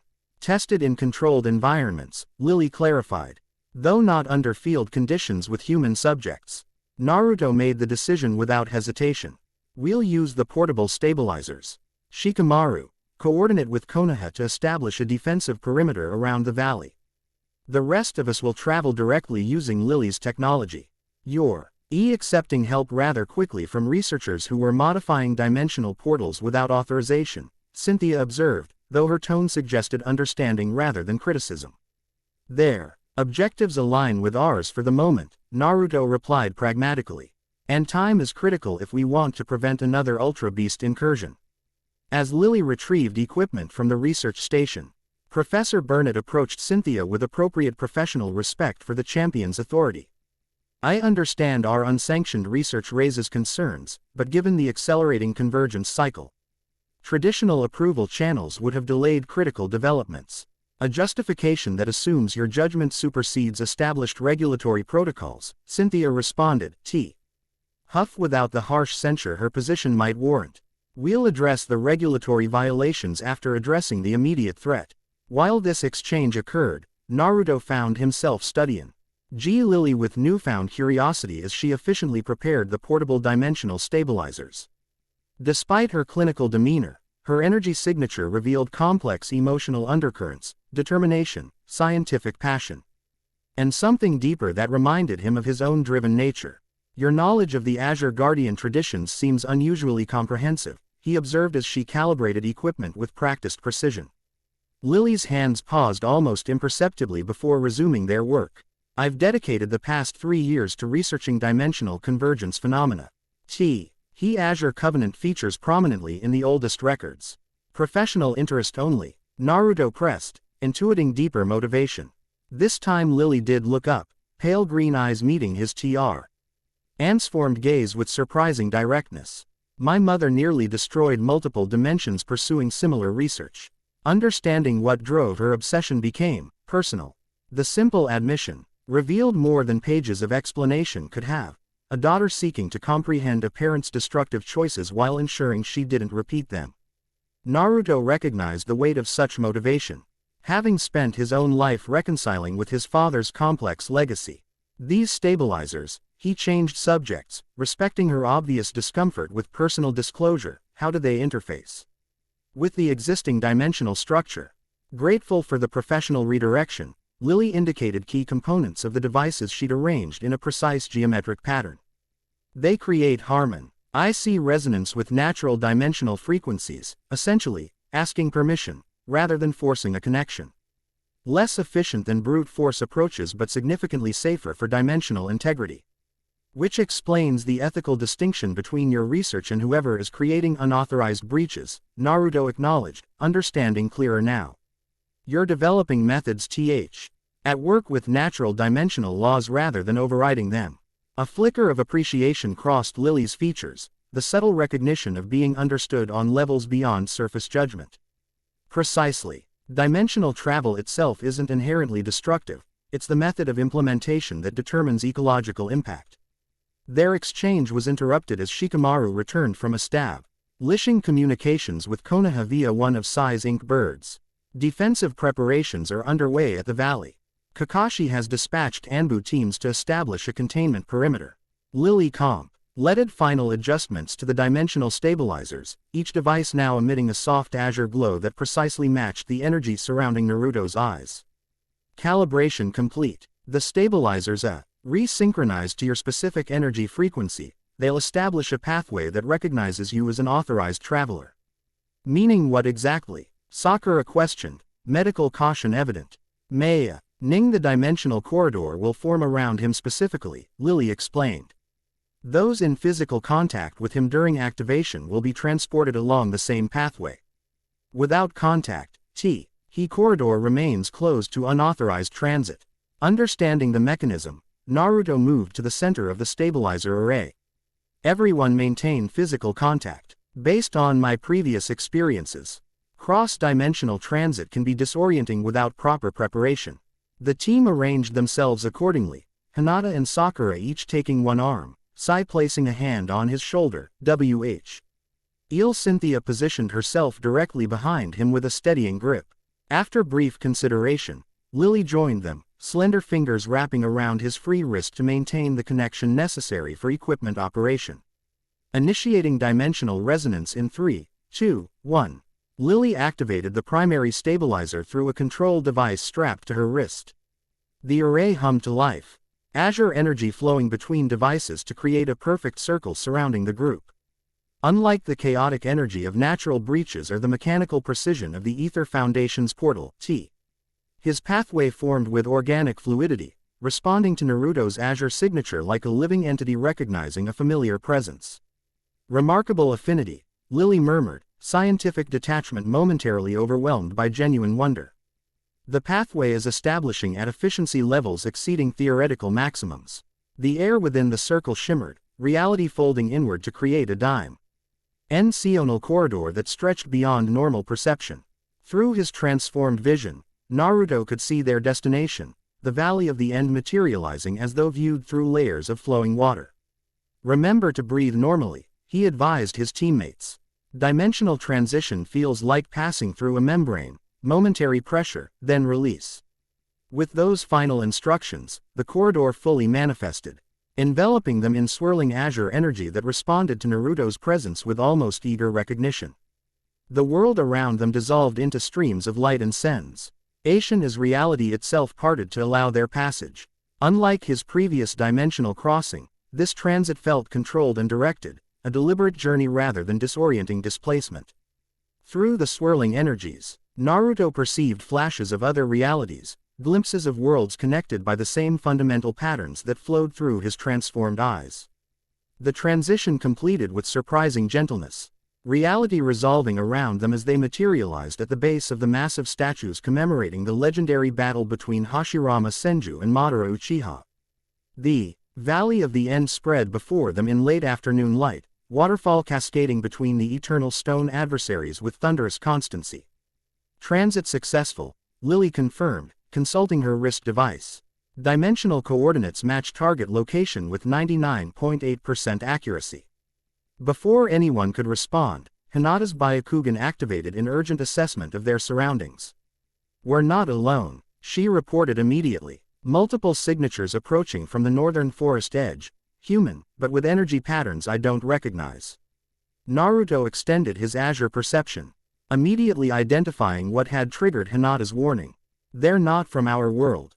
The energy signature matches Pokémon trainers, but with something else, a corruption in their natural patterns." Cynthia tensed in recognition. Beast boost absorption. They've been exposed to Ultra Beast energy, possibly through extended proximity to unstable breaches. Threat assessment. Shikamaru questioned, automatically falling into tactical leadership. "Significant," Cynthia replied grimly. "Beast boost enhances both human and Pokémon capabilities, but at the cost of rational judgment and emotional stability." Essentially weaponized dimensional energy. As if summoned by her explanation, figures emerged from the treeline, 6 individuals dressed in sleek uniforms of silver and black. Faces partially obscured by visors that glowed with the same unnatural energy that surrounded their bodies. Each carried specialized equipment that hummed with building power. "Dimensional pioneers," the apparent leader announced. Voice distorted through their visor. "Convergence is inevitable. Those who embrace transcendence will become architects of the new reality." Naruto stepped forward, azure eyes flaring with protective intensity. "You're responsible for the breaches threatening Konoha." "Not threatening. Liberating," the figure corrected with zealous certainty. "Each breach weakens artificial boundaries between worlds that were meant to be one." The Azure Guardian's awakening confirms the time of reunification approaches. The mention of his transformation confirmed their adversaries possessed detailed knowledge of ancient dimensional phenomena, exactly as Lillie had theorized. "Dimensional pioneers," Cynthia identified, recognition evident in her tone. "A splinter grow. P that formed after Lucamine's ultra-space incident. They believe dimensional barriers are unnatural constraints that should be eliminated. Theological fanaticism disguised as scientific revolution." Lillie added with undisguised disapproval. "They've twisted my mother's research into quasi-religious doctrine." The leader turned toward Lillie, recognition evident despite the concealing visor. "The daughter who rejected enlightenment. Your mother understood before any of us the truth of the original one's design. All dimensions reunited as they were at the beginning. My mother was suffering from neurotoxin exposure from Ultra Beast radiation," Lillie countered with clinical precision. Her judgment was compromised, her theories fundamentally flawed by confirmation bias. This exchange clearly agitated the dimensional pioneers, their corrupted energy signatures fluctuating with emotional instability. Each reached for devices at their belts, not standard Pokeballs, but modified VAR scions crackling with the same unnatural energy that surrounded their bodies. "Prepare for engagement," Naruto warned his team, azure energy gathering around his hands in preparation. "They're about to release something powerful." "Beast balls," Cynthia identified the modified capture devices with grave concern. Specialized technology designed specifically for Ultra Beast containment. If they've managed to capture and control multiple specimens. The pioneers released their captured creatures simultaneously, 6 flashes of light materializing into forms that defied conventional biology.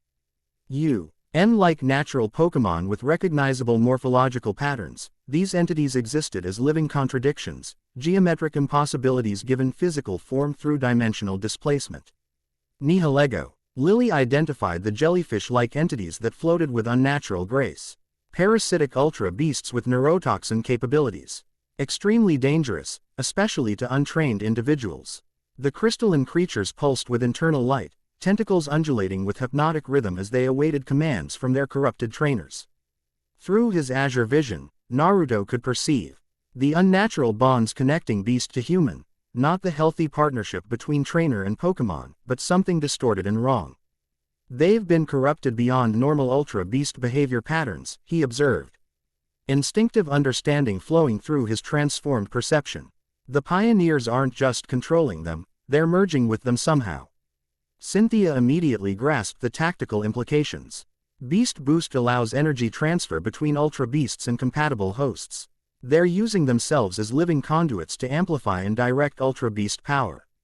Which makes them significantly more dangerous than standard trainers, Shikamaru concluded, shadows already extending from his feet in preparation for his family technique.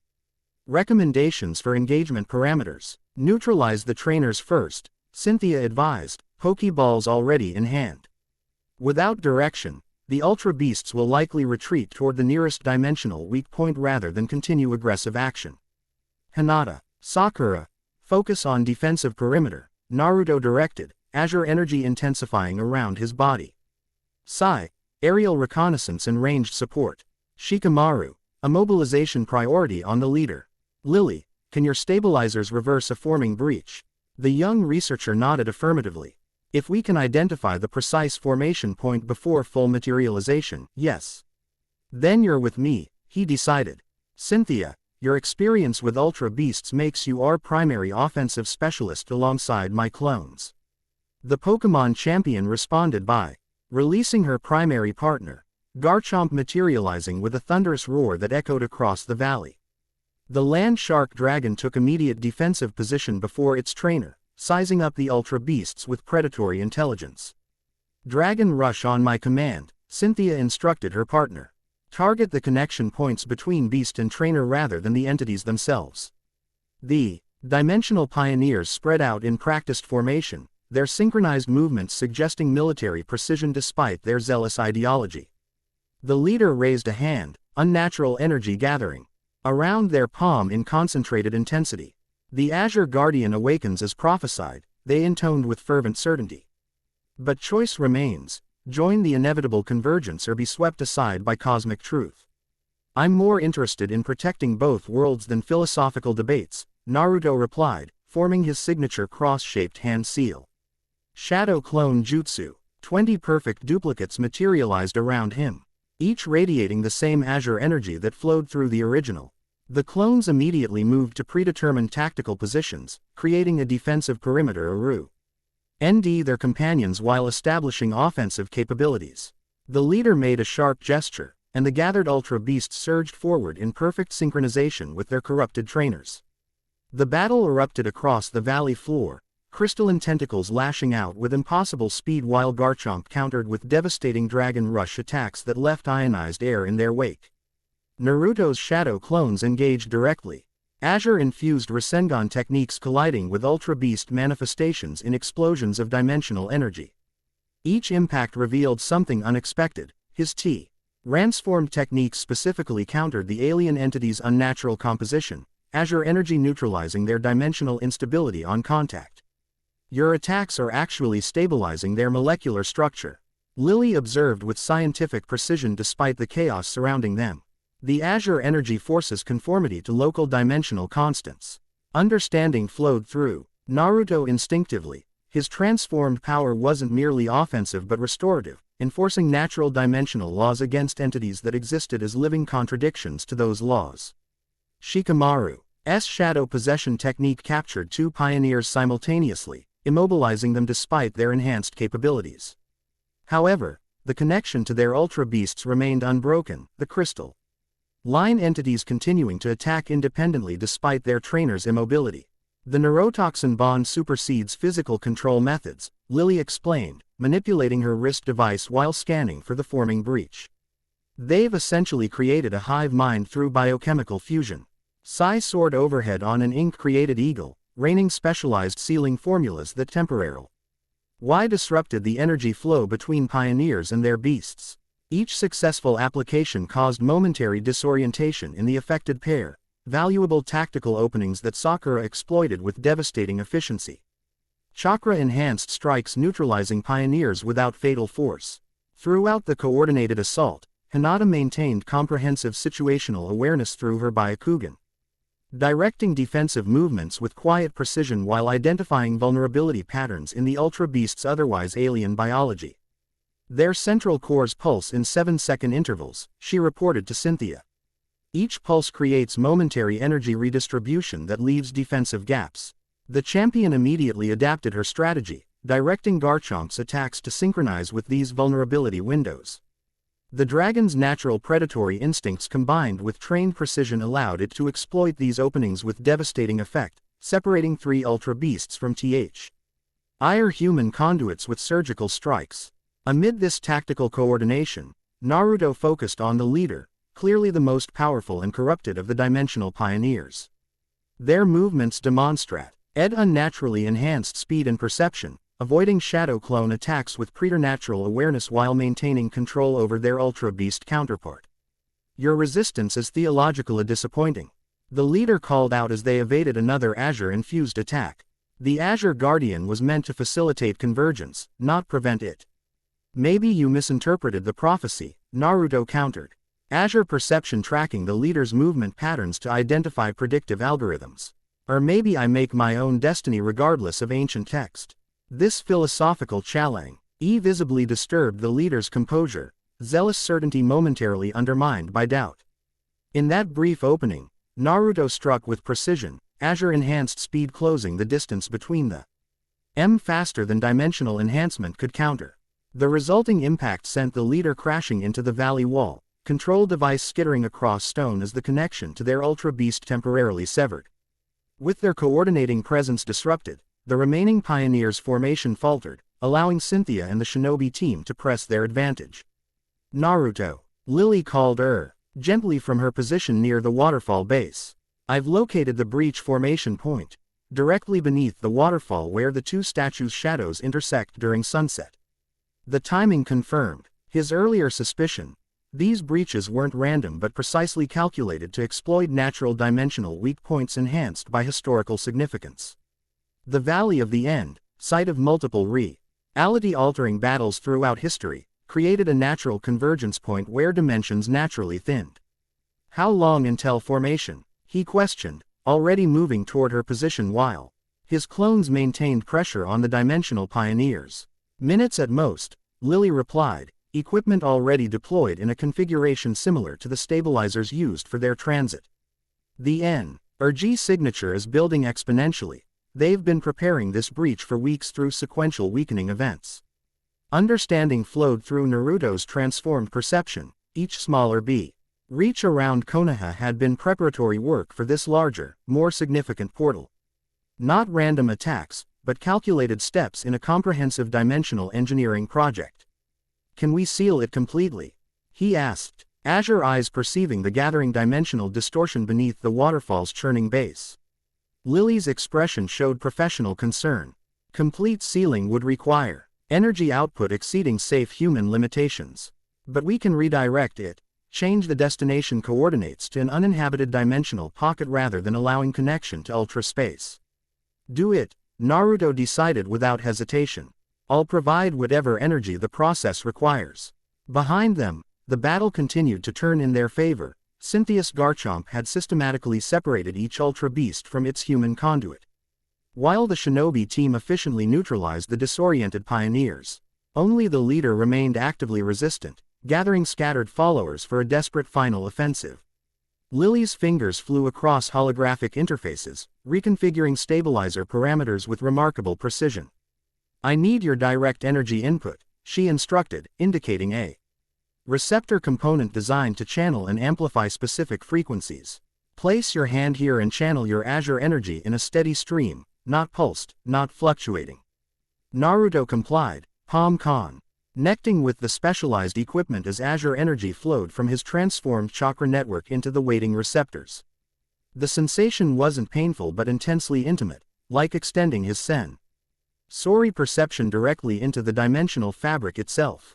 Through this connection, he suddenly perceived much more than the immediate breach formation. His awareness expanded outward to encompass a vast network of similar disturbances across both worlds.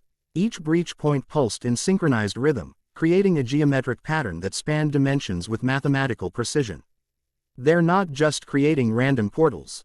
He realized aloud, the knowledge flowing through him with crystal clarity.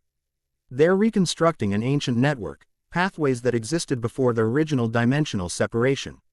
Lily's eyes widened at this revelation, her scientific mind immediately grasping implications. The Azure Pathway, the theoretical infrastructure referenced in the oldest texts. A transit system connecting all dimensions to the original One's realm. The significance of this discovery was momentarily overshadowed as the breach beneath the waterfall accelerated its formation, reality itself beginning to distort as dimensional barriers thinned beyond sustainable limits. Through his connection to Lily's equipment, Naruto could perceive the precise mathematical structure of the forming portal, and the deliberate modifications the pioneers had introduced to force specific connection points. I can see the alterations they've made to the natural formation pattern, he reported. Azure energy intensifying as he instinctively corrected these distortions. They've essentially hotwired the natural dimensional circuitry to force connection with ultra space rather than allowing natural resonance. Which explains the increasing Ultra Beast incidents, Lillie concluded, adapting her calculations to incorporate Naruto's insights. They're not random incursions but deliberate summonings disguised as natural phenomena. Their coordinated effort began redirecting the breach energy, Lily's technical expertise combined with Naruto's intuitive understanding of dimensional mechanics allowing precise manipulation of forming pathways. The portal's destination coordinates shifted under their influence, ultra-dimensional connection points reconfiguring toward empty pocket dimensions rather than inhabited realms. Behind them, the battle reached its climax as the pioneer leader made a desperate final assault. Breaking away from the main conflict, they charged directly toward Naruto and Lillie. Corrupted energy gathered for a last-ditch attempt to disrupt the breach redirection. The convergence cannot be denied, they shouted, dimensional energy distorting their veer. Why form as Ultra Beast influence consumed rational thought? All returns to the original one. Cynthia intercepted with championship-level precision, Garchomp executing a flawless dragon claw that separated the leader from their gathered energy without inflicting mortal injury. The corrupted pioneer collapsed, dimensional enhancements failing as the connection to Ultra Beast energy severed completely. Breach redirection complete, Lillie announced with professional satisfaction, stabilizers humming in harmonic resonance as the forming portal's destination shifted to coordinates outside normal dimensional space. Connecting to null space pocket dimension Alpha 7. The waterfall parted momentarily as dimensional energy coalesced beneath its surface, not in violent disruption as with previous breaches, but with controlled precision that minimized environmental impact.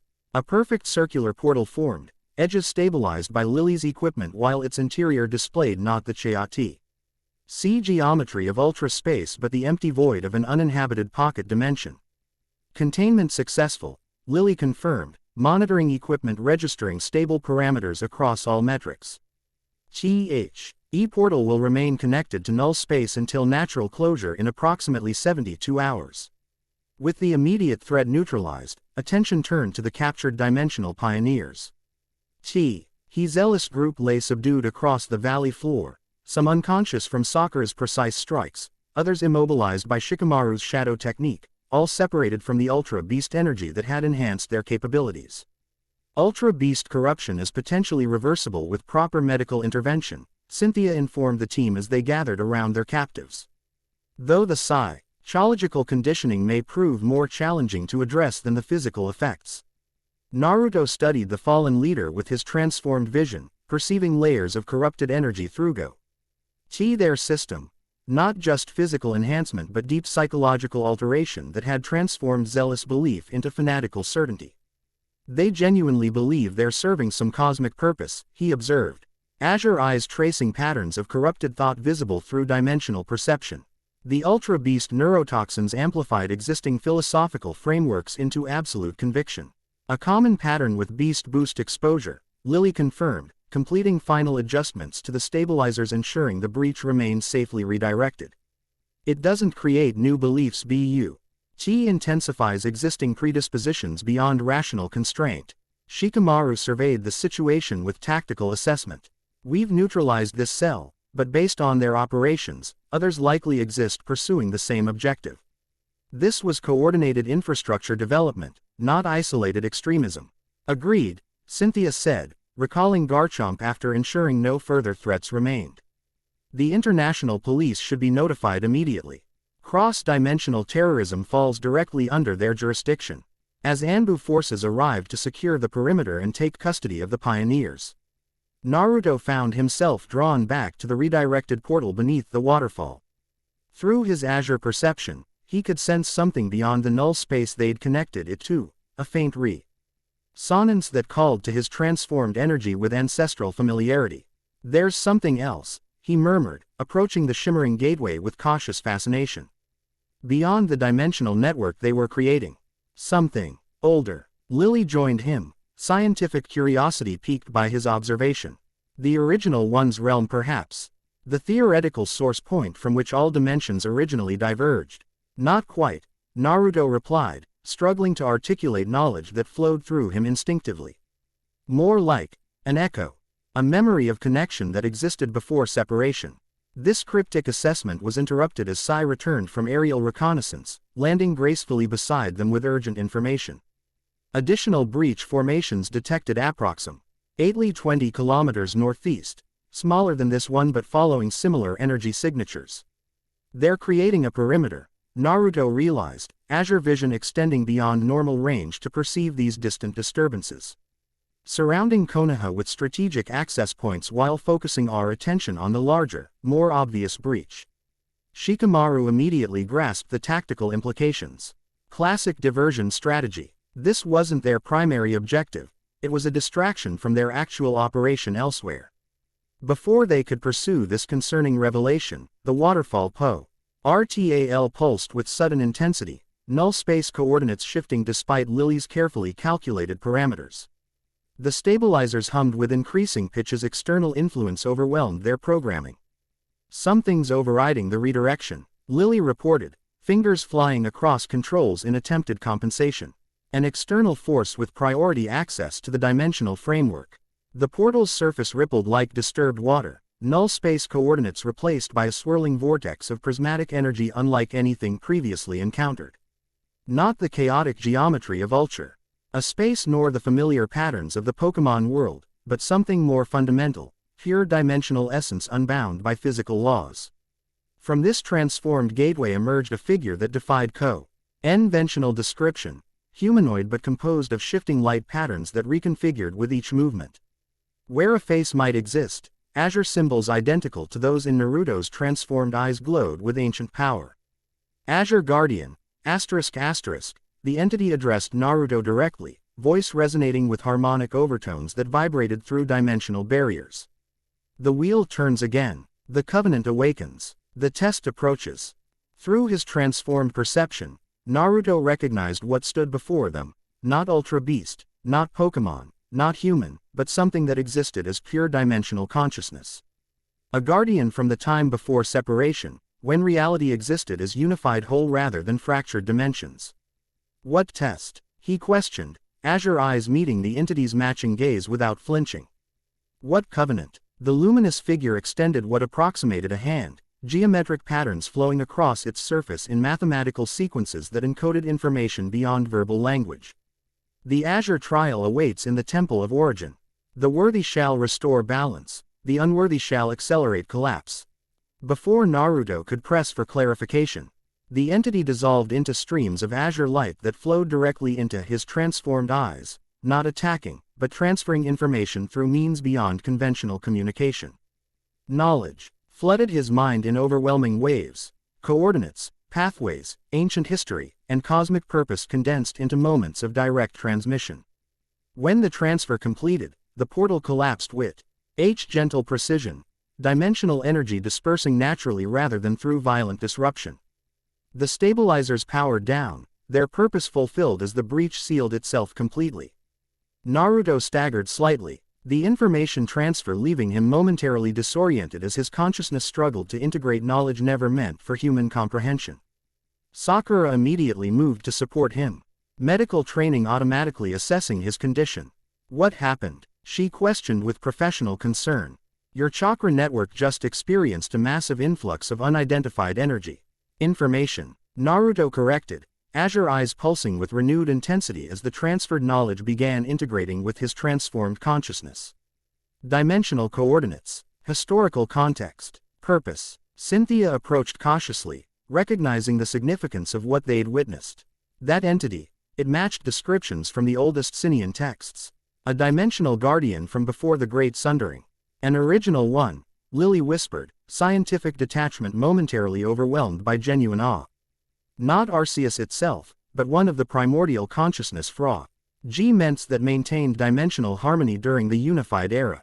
As the initial disorientation faded, Naruto found himself possessing knowledge that simultaneously felt foreign and intimately familiar. Like remembering experiences from another lifetime. Through this transferred understanding, the purpose of his transformation gained sudden clarity. The azure eyes aren't just perceptual enhancements, he explained to his companions. New understanding flowing through him. They're keys, access points to dimensional pathways created during the original separation. The Azure Guardian tradition wasn't about preventing convergence but guiding it, ensuring reunion occurred through harmony rather than catastrophic collapse. And these dimensional pioneers are forcing accelerated convergence without proper guidance protocols. Lillie concluded, scientific mind immediately grasping implications. Creating instability that threatens all connected realities. Shikamaru, ever practical amid metaphysical revelations. Focused on immediate concerns. You mentioned a temple of origin and trials. Concrete location or metaphysical concept? Both, Naruto replied, newfound knowledge providing unexpected certainty. A physical location that exists at the convergence point between dimensions, accessible only through specific pathways by those carrying the Azure signature. The spear pillar, Cynthia identified immediately. Scholarly knowledge aligning with Naruto's revealed information. The ancient texts describe it as the axis where all dimensions connect to the original one's realm. We need to go there, Naruto stated with quiet conviction. According to what was transferred, the Azure Trials are specifically designed to prepare Guardians for dimensional stabilization during convergence cycles. Which would provide exactly the knowledge and capabilities needed to counter the dimensional pioneers' activities, Hinata observed with her characteristic quiet insight. Both defensive measures and deeper understanding. As Anbu secured the neutralized pioneers for transport to Konoha, Naruto found his perception drawn toward the distant breaches forming around the village perimeter. Through his enhanced vision, he could perceive their true purpose now. Not merely invasion points but components in a larger array designed to force accelerated convergence beyond natural cosmic timing. We're facing a coordinated effort to fundamentally restructure dimensional reality, he realized aloud, the scope of the threat clarifying through transferred knowledge. Not just connecting worlds, but potentially collapsing all dimensional boundaries simultaneously. Cosmic scale engineering without proper stabilization protocols, Lillie translated with scientific precision. The dimensional equivalent of removing all structural supports from a building while expecting it to maintain integrity. Cynthia's expression hardened with championship resolve. Then our path is clear. Secure these breach points, gather necessary allies from both worlds, and pursue the Azure Trials to develop countermeasures before irreversible dimensional damage occurs. As sunset painted He Valley of the End in deepening shadows, the statues of Hashirama and Madara stood as silent witnesses to a conflict that now extended far beyond their historical rivalry. The boundaries between worlds were weakening, ancient powers awakening in response, and at the center stood a transformed shinobi whose azure eyes reflected destinies intertwined across dimensions. The journey to the Spear Yar, and the trials awaiting there, would test not just Naruto's newfound abilities but the growing bonds between companions drawn together by cosmic convergence. Champions of two worlds, united against those who would force reunion through catastrophe rather than harmony. And somewhere beyond perception, watching through dimensional veils with patient attention, entities older than time itself served the Azure Guardians awakening with ancient interest. The wheel turning once more as prophecy became present, and separated realities prepared for inevitable reunion. The dimensional dance had begun anew. The Azure Covenant stirred from millennia of dormancy. And the boundaries between worlds would never be the same again. Chapter 2 End Chapter 3, The Draconid Prophecy. Morning mist clung to meteor falls like a possessive spirit, veiling ancient stone in gossamer white as dawn's first light filtered through narrow crevices above. Water tumbled from unseen heights, its endless percussy. on echoing through chambers untouched by modern civilization. Deep within this natural cathedral of stone and shadow, where the boundary between Hoenn's surface world and its mysterious depths blurred, legends older than recorded history slumbered in carved pictographs and weathered tablets. Naruto traced reverent fingers across symbols etched by hands long returned to dust, his azure eyes perceiving layers of meaning invisible to normal sight. 3 days had passed since the confrontation at the Valley of the End. The captured dimensional pioneers remained in Konoha's custody, their Ultra Beasts contained through specialized equipment Lillie had provided. But interrogation had yielded frustratingly little, their minds too fractured by dimensional corruption to provide coherent intelligence. Beyond zealous proclamations about inevitable convergence. These markings, he murmured, azure energy illuminating elaborate carvings depicting humanoid figures with eyes that matched his transformed gaze. They're identical to the knowledge transferred during the entity encounter. Beside him, Cynthia nodded with scholarly appreciation. The Draconid people preserved historical records that predate conventional archaeology by millennia. Their oral traditions speak of sky visitors who walked between worlds during the Age of Beginning. Sky visitors with eyes of azure flame, Lillie added, delicate fingers hovering over particularly intricate inscriptions as her analytical mind catalogued patterns with scientific precision. Referenced in fragmentary texts across multiple regions She preserved most completely in Draconid cultural memory. The expedition to Meteor Falls had been Cynthia's suggestion, prompted by the dimensional entity's reference to the Azure Trials and Naruto's instinctive recognition of coordinates embedded in the transferred information. While Konoha's forces secured the village perimeter against further breaches, a specialized team had crossed through stabilized portal to pursue answers only the Pokémon world might provide. Hinata moved gracefully through the chamber's shadows, Byakugan activated to map the extensive cave system beyond conventional perception. The tunnel network extends much deeper than it initially appears, she reported softly. And there are energy patterns throughout the stone itself, similar to chakra pathways but following different distribution principles. Quote, Dragon veins, came a new voice from the chamber's upper reaches, startling even the experienced shinobi with its sudden proximity. The ancients recognized what modern science has forgotten. Living energy flows through stone and soil just as it flows through flesh and blood. All eyes turned upward to where a slender figure perched on a natural stone outcropping with predatory grace. Clad in clothing that blended tribal design with practical durability, the woman's most striking feature was her eyes, sharp and assessing, carrying the feral intelligence of apex predators. A peculiar cape that resembled draconic wings draped from her shoulders, while elaborate markings adorned exposed skin in patterns that echoed the chamber's ancient carvings. Zinnia, Cynthia identified with cautious respect. Lorekeeper of the Draconid people. The woman's lips curved in something too knowing to be called a smile. Champion Cynthia, still chasing shadows through ancient stone. Her penetrating gaze shifted to Naruto, narrowing with immediate recognition. And you've brought him, the one whose eyes mirror the first guardians. Without awaiting invitation, she descended from her perch with inhuman agility, landing silently before Naruto with challenging proximity. Despite her slight frame, she radiated predatory confidence that reminded him distinct L.Y. of Anko Mitarashi's intimidation tactics, space invasion designed to provoke reaction. So, she circled him with critical assessment. This is what an Azure Guardian looks like after 10,000 years of dormancy. Less impressive than our stories suggested. Naruto met her challenging gaze without retreating. And you're not quite what I expected from a tribal lorekeeper either. Less ceremonial, more confrontational. A surprised bark of laughter escaped her. He has spine. Good. The spineless make poor vessels for ancient power. She completed her circuit around him, stopping deliberately within his personal space. Tell me, Azure Eyes, do you understand what sleeps within those transformed orbs?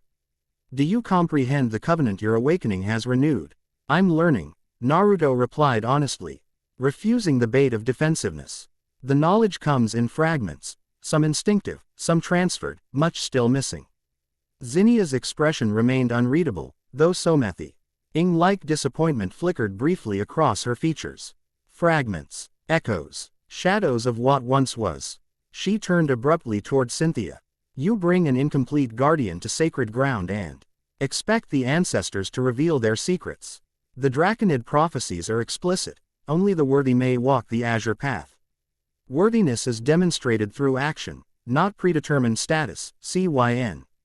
Thea countered with diplomatic precision. The entity that appeared at the valley specifically directed us toward the azure trials, suggesting Naruto's preparation has already begun. Entities can be mistaken, or misinterpreted. Zinnia's attention shifted to Lillie, assessment sharpening. The daughter of she who broke boundaries. Your mother's arrogance nearly collapsed 3 dimensions.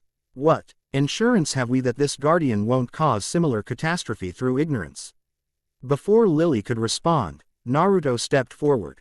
Your right to question, he acknowledged, surprising the Draconid woman. Power without understanding is dangerous. I learned that lesson the hard way with Kurama's chakra. If there are trials to prove worthiness, I'll face them willingly. This direct acceptance of challenge seemed to catch Zinnia off guard, momentarily disrupting her confrontational stance. She studied him with renewed interest, something calculating replacing her initial dismissiveness. The first Azure Guardian was Draconid, she stated abruptly, gesturing toward a specific section of wall carvings. Before the Great Sundering, before the separation of worlds, when dragons walked as equals with humans. The ancient texts describe the covenant as a bond formed between dimensions through chosen vessels, human carriers of divine sight who could perceive the true nature of reality. She moved toward the carvings, indicating specific pictographs with practiced precision. According to our oldest songs, the Azure Guardians served as living anchors, stabilizing points that prevented uncontrolled convergence while allowing necessary communication between separated realms. Through his transformed vision, Naruto perceived additional layers within the carvings, patterns of energy that responded to his presence like dormant technology recognizing an activation key. The depicted figure's eyes illuminated with subtle azure glow, previously invisible text materializing between established carvings. It's responding to him, Lillie observed with scientific fascination, instruments recording the phenomenon. The inscriptions are reconfiguring at quantum level, revealing IN formation specifically attuned to azure energy frequencies. Hinata's Byakugan confirmed this observation from a different perspective. The stone contains chakra-responsive elements unlike anything in our world. Similar to Fuinjutsu principles but operating through resonance rather than directed channeling. Zinnia watched Naruto's interaction with the ancient carvings, her expression gradual. Why shifting from skepticism to reluctant consideration? The ancestors acknowledge you, at least superficially. But recognition is merely the first step toward worthiness. She turned toward a narrow passage previously hidden in shadow. The Draconid trials await in the Chamber of Covenant. If you truly carry the Azure legacy, you will face the ancestors' judgment, and return transformed or not at all. The implied threat hung heavily in the misty air, but Naruto recognized the offer beneath the challenge. The knowledge he sought, understanding of his transformation and the means to counter dimensional instability, lay beyond this gatekeeper of ancient tradition. I accept your challenge, he stated simply. Whatever trials your ancestors established, I'll face them. Zinnia's expression remained stern, though something like approval flickered in her eyes. Not alone. The Azure Guardians never walked solitary paths. Choose companions who complement your weaknesses, 3 to balance the celestial triangle. Naruto glanced at his assembled team, assessment immediate and instinctive. Cynthia for her knowledge of legendary Pokémon and champion battle experience. Lillie for her dimensional research expertise. Hinata for her Byakugan perception and gentle strength. If Zinnia was surprised by his selections or his reasoning, she concealed it well. An interesting triangle, the scholar, the scientist, and the seer. Tradition would demand dragon-blooded companions, but perhaps the ancestors will make allowances for changing times. She turned toward the hidden passage with clear expectation they would follow. The trials will test more than physical strength or tactical cleverness. They will probe the boundaries of your conviction, the depths of your understanding, and the foundations of your bonds. As they prepared to follow, Sakura approached Naruto with medical concern evident in her expression. Be careful, she advised quietly. My analysis suggests these trials likely involve directly interfacing with ancient chakra systems we don't fully understand. The risk of energetic rejection is significant. We'll monitor for compatibility issues, Lillie assured her. adjusting portable equipment designed specifically for cross-dimensional energy assessment.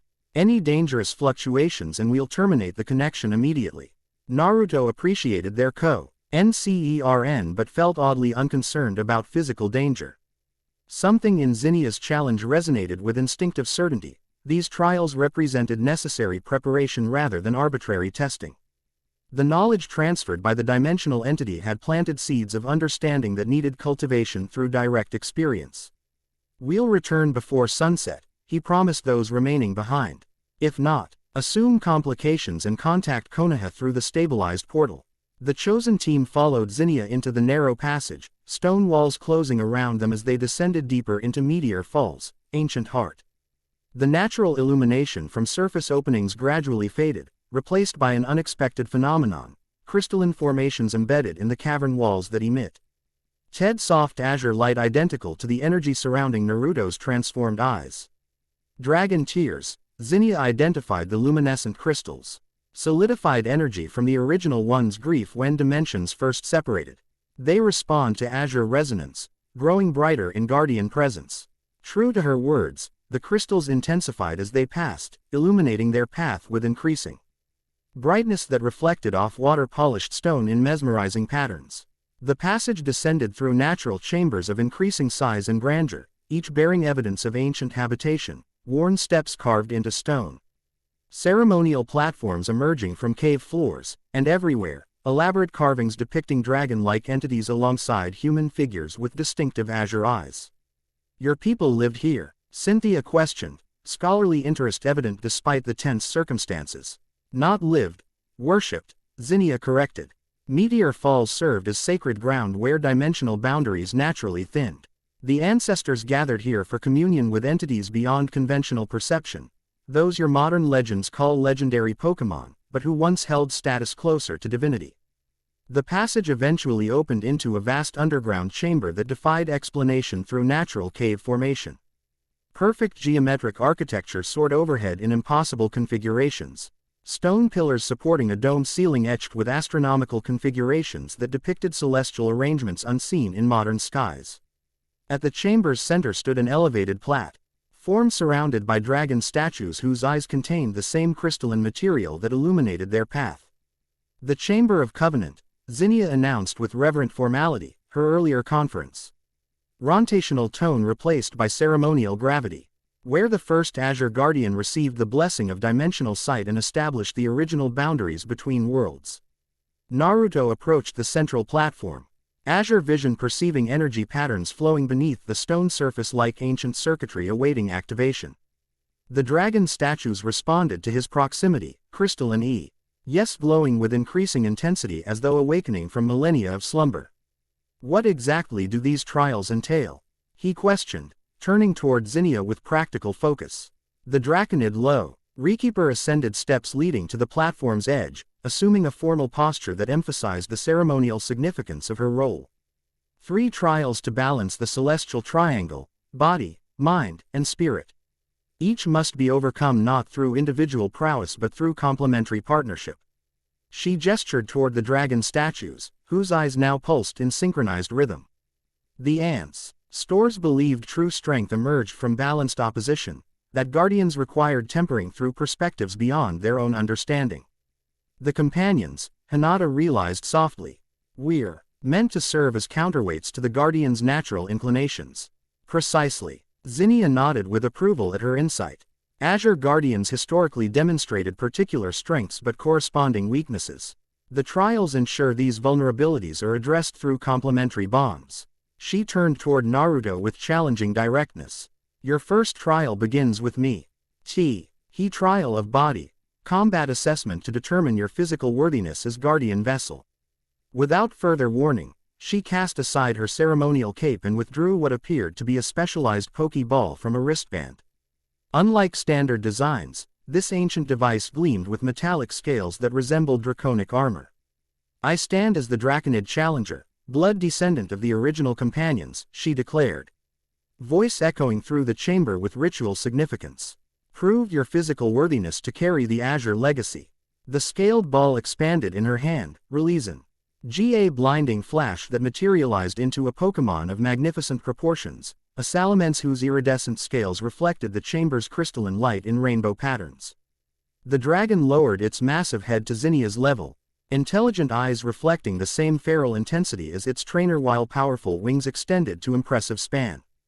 Naruto assessed the situation with calm clarity, azure eyes perceiving both physical threat and symbolic significance. This wasn't merely combat demonstration but ritualistic confirmation, proving worthiness through action rather than merely claiming right through circumstance. The trial requires balanced opposition, he recalled Zinnia's earlier explanation. Cynthia, would you stand as my combat partner? The champion stepped forward without hesitation, understanding immediately the ceremonial parameters. Garchomp, battle stance. Her primary partner materialized beside Salamence, the two dragon types acknowledging each other with prim al recognition that transcended trainer commands. Zinnia nodded in approval at the pairing. Dragon against dragon, champion against lorekeeper, modern technique against ancient tradition. A fitting opposition for the first trial. Without further ceremony, she leapt atop Salamence's back with practiced ease, the dragon immediately taking flight within the vast chamber's confines. The rules are simple. Demonstrate mastery over your transformed abilities while protecting your chosen companions. Success requires neither victory nor defeat, but balance between opposition and cooperation. Naru, to turn toward Cynthia with unspoken question, receiving her confident nod of understanding. Unlike conventional battles governed by turn-based structure, this trial clearly demanded fluid integration of their distinct combat styles. Aerial mobility gives them initial advantage, Cynthia assessed professionally. Salamence specializes in devastatingly powerful but somewhat predictable attack patterns. Zinnia favors aggressive offensive pressure, overwhelming opponents before they can establish defensive positioning. Naruto processed this tactical assessment while forming 3 shadow clans that immediately moved to protective positions around Lillie and Hinata. My transformed jutsu should complement your Pokémon commands. If we coordinate timing rather than alternating attacks. Synchronized combat, Cynthia agreed. Already shifting to battle stance as Garchomp positioned itself before them. Lead with containment, I'll follow with precision strikes.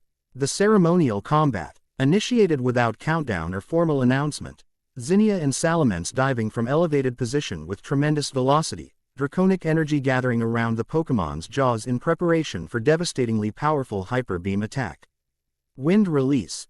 Great breakthrough. Naruto's hands formed seals with practiced efficiency, but as chakra flowed through his transformed pathways, the technique evolved beyond its standard form.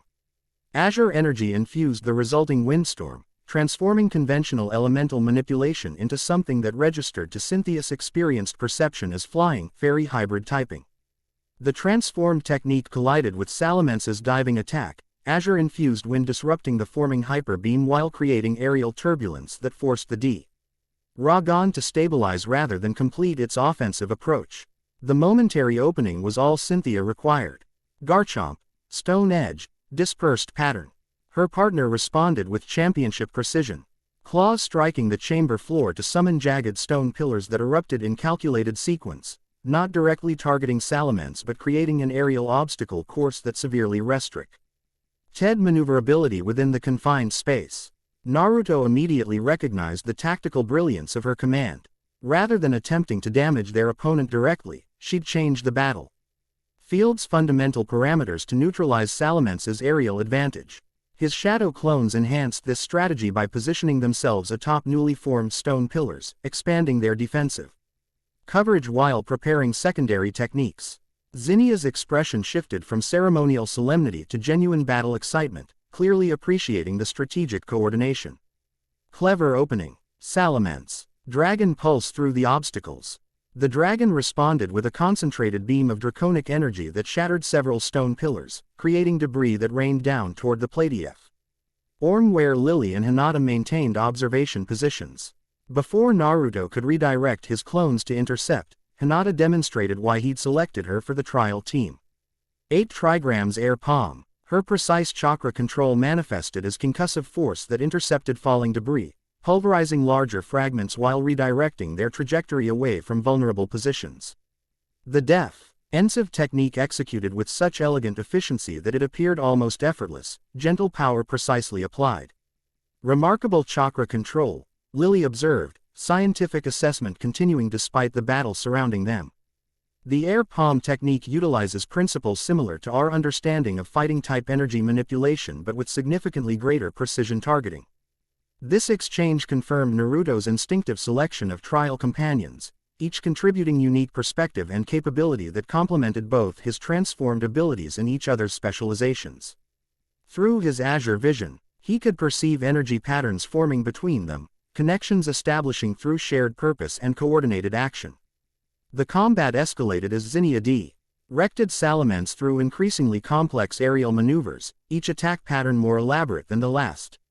Rather than focusing exclusively on power, the Draconid Lorekeeper demonstrated extraordinary battlefield awareness, testing defensive reactions, probing for weaknesses in coordination, and consistently maintaining pressure without creating predictable patterns.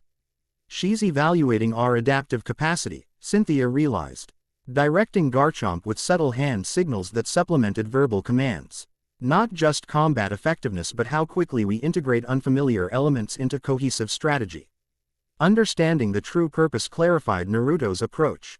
Rather than countering each attack individually, he began synchronizing his techniques with Garchomp's movements, creating combination effects that multiplied their battlefield impact. When the land shark dragon executed earth power attacks that destabilized ground beneath Salamence's periodic landings, Naruto's Shadow W clones enhanced the effect with synchronized earth release techniques that turned momentary imbalance into tactical vulnerability. They're harmonizing their attack patterns, Zinnia noted to Salamence with approval. Time to escalate. Draco Meteor. Her dragon partner ascended rapidly toward the chamber's dome ceiling, gathering catastrophic energy that coalesced into an orbital sphere of concentrated draconic power. With a thunderous roar that reverberated through ancient stone, Salamence released the technique, a miniature supernova that detonated at apex before separating into dozens of homing projectiles that rained destruction toward the platform below. The scale and power of this attack demanded response beyond conventional defense. Naruto's azure eyes tracked each meteor's trajectory with enhanced perception, time seeming to slow as his transformed consciousness processed potential countermeasures. Standard defensive techniques would prove insufficient against such widespread destruction, particularly with companions to protect beyond himself. The solution manifested through instinctive understanding of his azure transformation. Rather than attempting external manipulation, he directed energy inward, accessing a capability that had slumbered within his transformed consciousness since awakening. Azure Convergence. He named the technique as it formed, the term Ryzen. From transferred knowledge rather than conscious invention. Azure energy erupted from his transformed eyes, extending outward to create a hemispherical barrier that encompassed the entire platform and his companions. Unlike standard chakra barriers designed to repel or absorb impact, this construction operated on different principles, creating localized dimensional stabilization that temporarily anchored physical laws against external disruption. When Draco Meteor's destructive projectiles reached the barrier, they didn't impact so much as harmlessly phase through, their draconic energy directed through dimensional pathways before reforming above Salamence in perfect reversal of their original trajectory. The chamber fell momentarily silent as the implications of this defensive technique registered with all observers. Naruto himself appeared most surprised by the outcome, clearly having acted on instinctive response rather than calculated application. Dimensional redirection, Lillie identified the phenomenon with scientific precision despite evident amazement. He created localized spatial warping that redirected kinetic energy through extra-dimensional pathways before returning it to origin point. Zinnia's expression transformed from battle intensity to genuine reverence. The azure reflection, a guardian technique thought lost since the original sundering. She guide Salamence into graceful landing on the chamber floor, combat posture shifting to ceremonial attention. The first trial is satisfied. Your body serves as worthy vessel for dimensional sight. As the barrier technique dissipated, Naruto felt momentary disorientation, the unfamiliar application of his transformed abilities requiring energetic adjustment his system hadn't fully established. Cynthia moved to his side with supportive presence, Garchomp maintaining protective position while its trainer assessed his condition with experienced eye. Dimensional manipulation requires substantial energy expenditure, she noted with professional concern. Even legendary Pokémon show fatigue after extensive spatial alterations. I'm all right, Naruto assured her, though the slight tremor in his voice belied complete confidence. Just need to calibrate energy distribution. The technique formed instinctively, but maintaining it required conscious direction I wasn't fully prepared for. Zinnia approached with measured steps, ceremonial formality returning to her demeanor though tempered now with evident respect. The ancestral records describe similar adaptation periods for newly awakened guardians. Your physical form must establish proper channeling pathways for dimensional energy, a process typically requiring months of graduated exposure. We don't have months, Naruto reminded her, azure eyes regaining their steady illumination as his system rebalanced. The dimensional pioneers are accelerating breach formations across both worlds. Every day we delay gives them further advantage. In destabilizing dimensional boundaries. The Draconid lorekeeper nodded in acknowledgement of this reality, which necessitates compressed trial sequencing rather than traditional ceremonial spacing. She turned toward the chamber's far side, where an archway previously concealed in shadow now illuminated with azure light. The trial of mind awaits beyond, testing your cognitive integration with dimensional consciousness. Cynthia recalled Garchomp to its Pokeball while exchanging meaningful glances with Naruto. Their coordinated battle performance had established unspoken communication had transcended their relatively brief acquaintance, mutual respect forged through shared challenge. Before proceeding, Lillie interjected, scientific focus unwavering despite the ceremonial atmosphere. I should note that your energy signature has altered since executing the azure reflection technique. The dimensional manipulation appears to have accelerated integration between your native chakra system and the azure transformation. To demonstrate her observation, she activated a holographic display from her wrist device, showing comparative scans of Naruto's energy pattern before and after the technique's execution. Where previously distinct systems had operated in parallel, now they showed increased harmonic resonance, azure pathways interweaving with chakra circulation in more sophisticated patterns. The trials catalyze integration, Zinnia confirmed, observing the display with unsurprised recognition. Each challenge forces dimensional consciousness to establish deeper connection with human vessel. The ancestral texts describe completed integration as sacred marriage between mortal limitation and divine perception, poetic terminology for quantum entanglement between dimensional frequencies. Hinata's Byakugan provided complementary assessment from different perceptual framework. His chakra pathways are reconfiguring to accommodate increased dimensional energy flow. The integration appears beneficial rather than harmful, enhancing rather than overriding his natural system. This multi-perspective analysis reassured Naruto regarding the transformation's progression. Rather than fighting against invasive change, his system appeared to welcome the integration, adapting with characteristic resilience to incorporate new capabilities without sacrificing established strengths. If the physical trial primarily tested combat compatibility, he reasoned, azure eyes studying the illuminated archway with cautious assessment, then the mental trial likely examines perceptual integration between dimensional consciousness and human cognition. Precisely, Zinnia confirmed with approving nod. The trial of mind will challenge your perception beyond physical boundaries, requiring you to process information through dimensional frequencies beyond conventional sensory capacity. She gestured toward his companions with ceremonial significance. Your chosen triangle must maintain physical connection throughout the trial, anchoring your consciousness while it extends beyond normal parameters. Should connection break, the trial terminates automatically. The practical implication was immediately clear. While his consciousness would journey beyond physical constraints, his companions would serve as living tethers preventing complete dissociation from material existence. The risk inherent in such exploration wasn't lost on anyone present. I'll monitor physiological indicators throughout, Lillie promised, adjusting equipment specifically for this purpose. Dangerous irregularities in neural activity or dimensional energy fluctuation will be immediately apparent. My Byakugan can track chakra flow between connection points, Hinata added, her gentle voice carrying absolute confidence. If the tethering weakens, I'll perceive it before critical failure. Cynthia completed the triangle with characteristic decisiveness. And all maintain structure. All integrity should external disturbance threaten the connection. Practical security while you explore dimensional consciousness. Their coordinated response confirmed Naruto's initial selection Wisty. Each contributing essential perspective and capability that addressed potential vulnerabilities in the trial's execution. Where another team might focus exclusively on power or intellectual analysis, this balanced triangle provided comprehensive support across multiple domains. The ancestors would approve your chosen companions, Zinnia acknowledged with formal blessing. Proceed when ready. The mental trial awaits your perception. Quote, the team approached the illuminated archway, positioning themselves in triangular formation with Naruto at the apex. As instructed, they established physical connection, Hinata and Cynthia each taking one of his hands while Lillie placed her palm against his back, completing the circuit through direct contact. Remember, Zinnia instructed from ceremonial position beside the archway. What you perceive beyond conventional boundaries exists independent of your interpretation. Observation without imposing meaning allows dimensional consciousness to communicate through symbolic resonance rather than linguistic limitation. With this cryptic advice lingering in the chamber's crystalline air, Naruto stepped forward through the illuminated archway, companions maintaining perfect contact as they crossed the threshold together.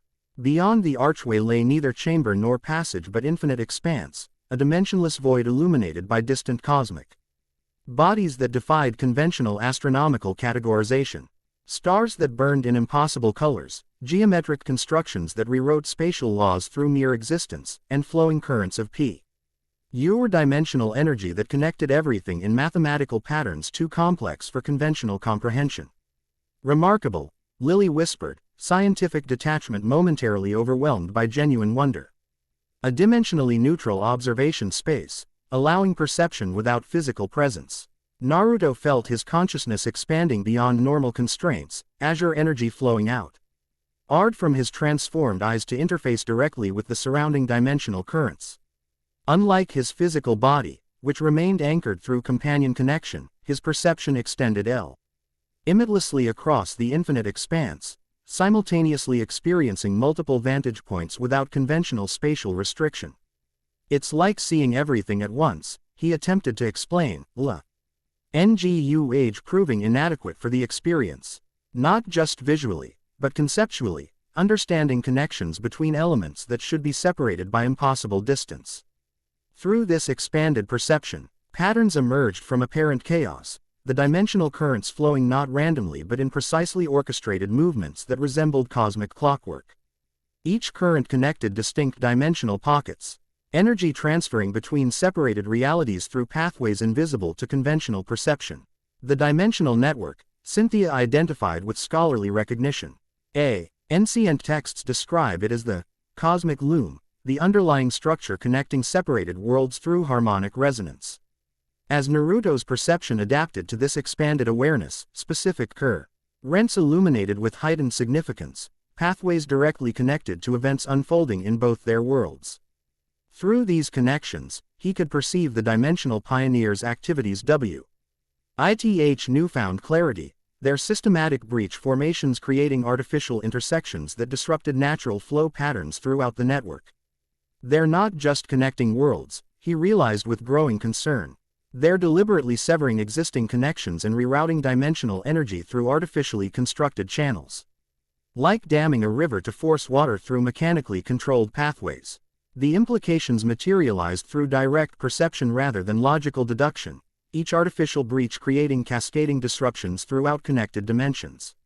Natural homeostasis that had maintained separation without isolation now threatened systemic collapse under engineering never designed to support cosmic infrastructure. Dimensional terraforming, Lillie translated into scientific terminology, her analytical mind processing implications despite the overwhelming perceptual experience. They're attempting to restructure fundamental reality according to theoretical models without understanding systemic interdependencies. Within this expanded perception, Naruto suddenly identified a specific current flowing directly toward Konoha, not yet manifested as physical breach but already forming in pre-material dimensional space. Through azure vision extended beyond normal limitations, he could perceive its intended manifestation point with perfect clarity. The Hokage monument, he identified with absolute certainty. They're targeting a breach directly beneath the stone faces, a location with profound historical and emotional significance to the village. Symbolic significance affects dimensional resonance, Cynthia noted with immediate understanding. Locations carrying strong emotional or historical weight naturally thin dimension boundaries through accumulated psychological imprinting. This revelation carried strategic significance beyond mere prediction. Understanding the selection criteria behind breach locations provided potential countermeasure development. If symbolic significance determined optimal breach formation points, protective measures could prioritize locations with greatest historical weight. As Naruto's consciousness continued exploring dimensional currents, a specific pathway illuminated with unmistakable importance, a direct connection leading to coordinates that resonated with the information transferred during the entity encounter. Unlike the artificial pathways created by dimensional pioneers, this connection pulsed with natural harmony, a deliberate invitation rather than forced intrusion. The spear pillar, he identified. Knowledge flowing through dimensional perception rather than conventional memory. The pathway leading to the Azure trials awaits activation. Before he could explore this connection further, disturbance rippled through surrounding dimensional currents, artificial interruption propagating from distant source with increasing intensity. Through expanded perception, Naruto identified its origin with alarming clarity. The dimensional pioneers have detected our observation, he warned his companions, feeling their physical connection strengthen in response to perceived threat. They're attempting to trace our dimensional signature back to physical location. Lillie's scientific understanding provided immediate strategic assessment. Observational entanglement creates bidirectional awareness potential. They've detected your Azure frequency just as you've perceived their activities. The threat materialized as concentrated disruption flowing directly to their observational position. Not physical attack but dimensional interference designed to sever their connection to the neutral space. Through Azure vision, Naruto could perceive its approaching impact with perfect clarity, disruption that would forcibly terminate the mental trial while potentially revealing their physical location to hostile forces. Rather than attempting retreat, instinctive understanding guided his response. Drawing on the Azure reflection technique demonstrated during physical trial, he extended dimensional manipulation beyond defensive application, creating deliberate distortion that redirected the approaching disruption through circular pathway that returned it to origin point. The resulting feedback created momentary confusion in the pioneers' observation capability, providing essential opportunity for trial completion without premature termination. Seizing this opening, Naruto directed his expanded consciousness toward the spear pillar pathway, absorbing critical coordinates and activation parameters necessary for physical journey once the mental trial concluded. I've secured the pathway information, he informed his companions, beginning controlled contraction of his extended perception.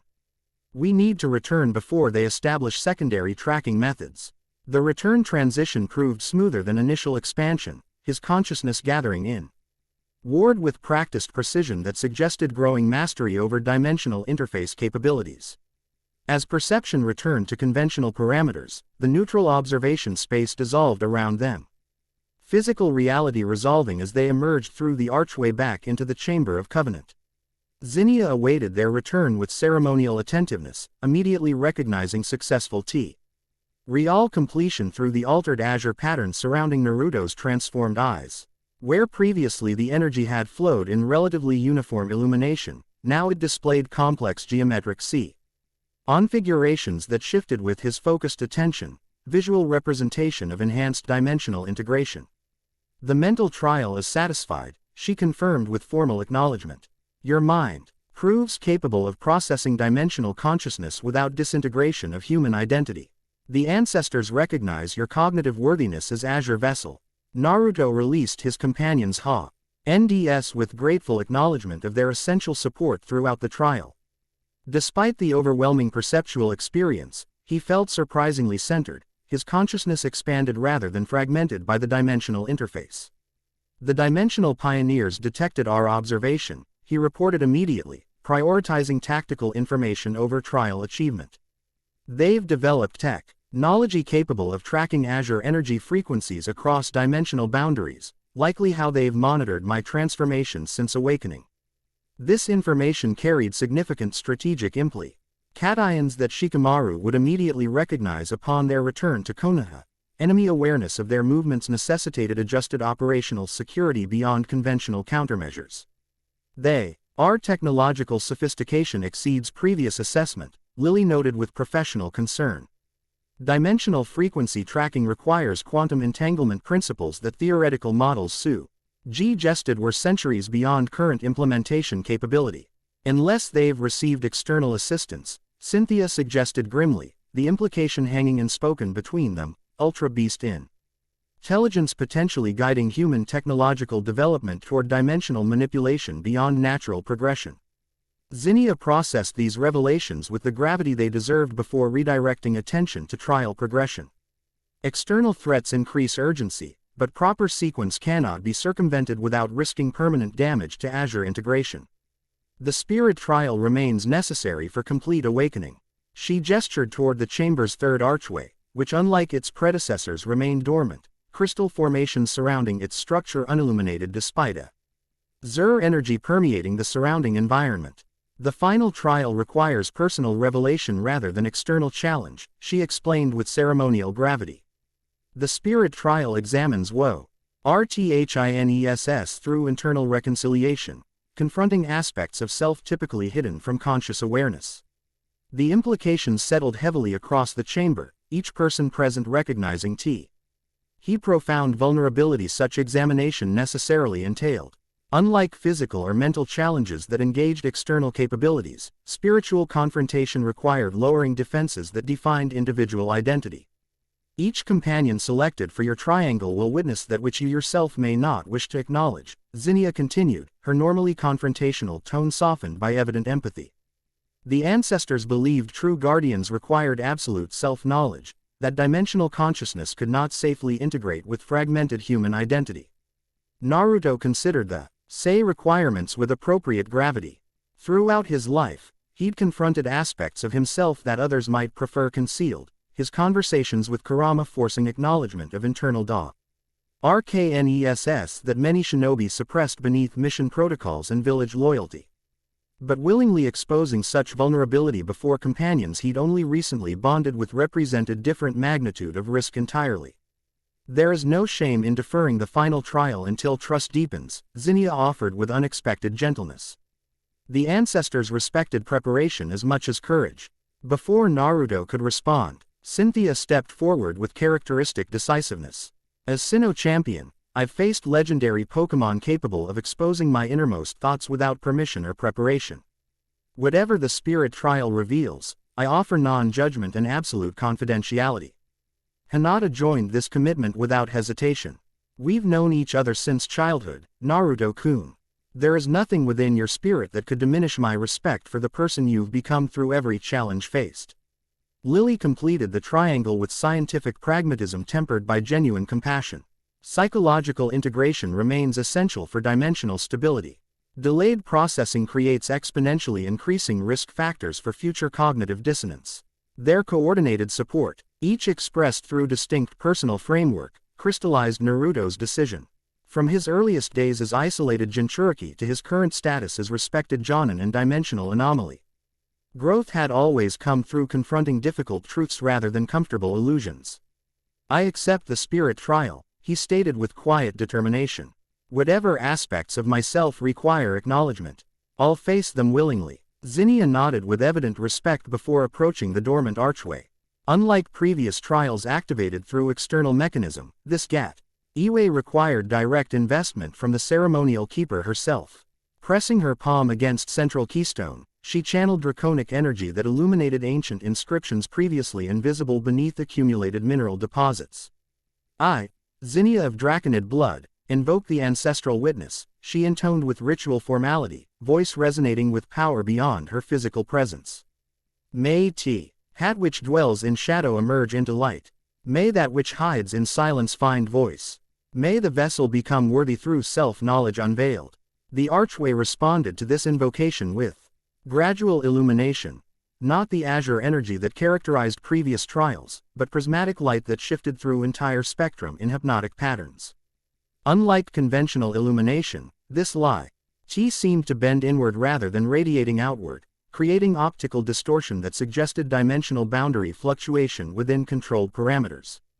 The prismatic gateway responds to sincere invocation, Zinnia explained, withdrawing her hand as the activation sequence completed. Beyond lies reflection untainted by self-deception. What you perceive there exists independent of prefair, NCE or preparation, truth without consolation of comfortable interpretation. With these sobering words establishing proper gravity, she gestured for Naruto and his companions to approach the gateway in triangular formation. As before, they established physical connection through direct contact, hands joined in living circuit that would maintain anchored awareness throughout the trial experience. Unlike previous challenges, the spirit trial operates through collective perception, Zinnia instructed as they positioned themselves before the gateway. What manifests beyond the threshold will be simultaneously experienced by all connected observers, allowing witnessed acknowledgement that prevents future denial or selective memory. This explanation clarified the trial's profound vulnerability, not merely confronting hidden aspects of self, but doing so with witnesses who would share complete awareness of whatever manifested. No selective presentation, no controlled narrative, no maintained distance between external persona and internal reality. Remember, Zinnia added with final instruction, judgment comes not from what exists within but from refusal to acknowledge its presence. True, integration requires acceptance of entirety, not merely comfortable elements that conform to preferred self-image. With these words establishing proper mindset, Naruto led his companions through He prismatic gateway, dimensional boundaries shifting around them as physical reality dissolved into symbolic manifestation space. Unlike the expansive cosmic awareness of the mental trial, this realm appeared intimately personal, a direct externalization of internal landscape normally hidden beneath conscious thought. They found themselves standing within what appeared to be Konoha, though distorted through symbolic significance rather than geographic accuracy. Buildings and landmarks compressed or expanded based on emotional importance rather than physical dimension, the academy looming impos. Ibly large while the Hokage Tower seemed distant despite central location. Streets curved according to life journey rather than village planning, creating topology that mapped psychological development rather than physical space. Fascinating, Lillie whispered, scientific curiosity temporarily overwhelming the solemnity appropriate to the trial. Physical manifestation of psychological architect. Externalized cognitive mapping through dimensional transference. Not merely symbolic representation, Cynthia observed with scholarly precision, but actualized emotional reality. Similar to legendary Pokémon perceive human consciousness when establishing telepathic connection. Before Naruto could process these observations, the symbolic landscape shifted in response to trial activity. Fragmented into distinct regions representing different aspects of his psychological development. Each fragment contained specific memories and associated emotional patterns, connection between ions maintaining overall identity cohesion while allowing separate examination of constituent elements. The first manifestation materialized with startling clarity, young Naruto sitting alone on academy playground swing, watching other children depart with waiting parents while he remained in isolated silence. The emotional weight carried by this image transcended mere memory, saturating surrounding atmosphere with loneliness so profound it manifested as physical pressure against all observers. Foundational isolation, Hinata identified softly, her gentle perception cutting directly to essential truth. The core experience that shaped all subsequent relationship formations. The manifestation shifted through developmental progression, moments of connection interrupted by separation, trust established then broken. Belonging offered then withdrawn. Each experience built upon previous patterns, creating complex emotional framework that influenced every relationship despite conscious awareness. You formed bonds through demonstrated worth rather than presumed value, Cynthia observed without judgment, champion's analytical mind identifying pattern with professional precision. Every connection earned through extraordinary effort rather than assumed deservingness. The manifestation continued evolving, revealing how this fundamental pattern influenced not just personal relations, but professional methodology. Naruto consistently pushing beyond reasonable limits to prove worthiness that others received through mere existence. Self-destructive determination born from belief. That extraordinary contribution represented minimum requirement for basic acceptance. You never internalized unconditional belonging, Hinata noted with gentle insight, her longtime observation of H's development providing contextual understanding beyond other companions. Despite countless demonstrations of village acceptance, the foundational belief in conditional value remained unchallenged. Rather than defending against these observations or attempting justification, Naruto allowed the truth of them to register fully, acknowledging how these patterns continued influencing his approach to responsibility and relationship despite conscious awareness of their origins. The Azure transformation represented merely latest manifestation of lifelong pattern, extraordinary capability developed through desperate need to justify existence through exceptional contribution. As this acknowledgement solidified, the manifestation shifted toward second psychological region, revealing internal compartmentalization that separated Naruto as person from Naruto as weapon. This division, established during earliest Jinchuriki training and reinforced through successive conflicts, created functional dissociation between personal identity and combat capability. Bifurcated self-concept, Lillie identified with clinical precision tempered by evident empathy. Psychological defense mechanism privé, NTING identity collapsed during extreme combat requirements. The manifestation showed how this compartmentalization, while initially protective, created increasing integration difficulties as power developments compounded. Nine Tails Chakra, Sage Mode, Six Paths enhancements, and now Azure transformation each requiring separate psychological accommodation without cohesive identity framework. They adapted to each power development as external acquisition rather than integrated aspect of evolving identity, Cynthia observed, her experience with championship-level Pokémon training providing relevant comparison. Similar to trainers who view their team as separate tools rather than extensions of developing capability. This observation struck with particular resonance, illuminating how Naruto had unconsciously maintained distance between core identity and successive power developments, treating each as responsibility to be managed rather than natural evolution to be embraced. This pattern, while allowing functional operation during crisis periods, created fundamental vulnerability in Azure integration process. Dimensional consciousness requiring complete identity cohesion rather than compartmentalized accommodation. The Azure transformation cannot be contained within existing compartmentalization framework, Hinata noted with gentle directness. It requires fundamental identity reconfiguration, integration rather than accommodation. As with previous revelation, Naruto allowed this insight to register without defensive response, recognizing the pattern's historical utility. While acknowledging its current limitation, the Azure energy responded to this acknowledgement with immediate adjustment, flowing more freely between previously separated aspects of his psychological architecture. The manifestation shifted toward final region, revealing the complex relationship between personal aspiration and village responsibility that had defined his development since childhood. Where youthful declarations about becoming Hokage had originally represented desperate bid for acknowledgement, maturation had transformed this ambition into genuine desire to protect and elevate those who had finally accepted him. Purpose evolution, Cynthia identified with evident recognition, her own championship journey reflecting similar transformation. From validation seeking to transcendent service orientation, the manifestation showed how this evolution, while representing genuine maturation, created increasing tension between individual fulfillment and collective responsibility. Naruto consistently subordinating personal desires to village requirements without recognizing the unsustainable imbalance this created over time. You've established purpose hierarchy that consistently places others' needs above your own. Hinata observed with characteristic gentleness that nonetheless carried absolute clarity. While admirable in intent, this pattern creates fundamental vulnerability to exploitation and eventual burnout. This observation proved most challenging to accept without defensive response, the self-sacrificial aspect of his personality so deeply integrated with I've moral framework that questioning its sustainability felt like challenging his fundamental value system. Yet the spirit trial permitted no comfortable evasion through practice justification. Self-abnegation differs from genuine service, Lillie added with scientific precision that paradoxically carried emotional insight.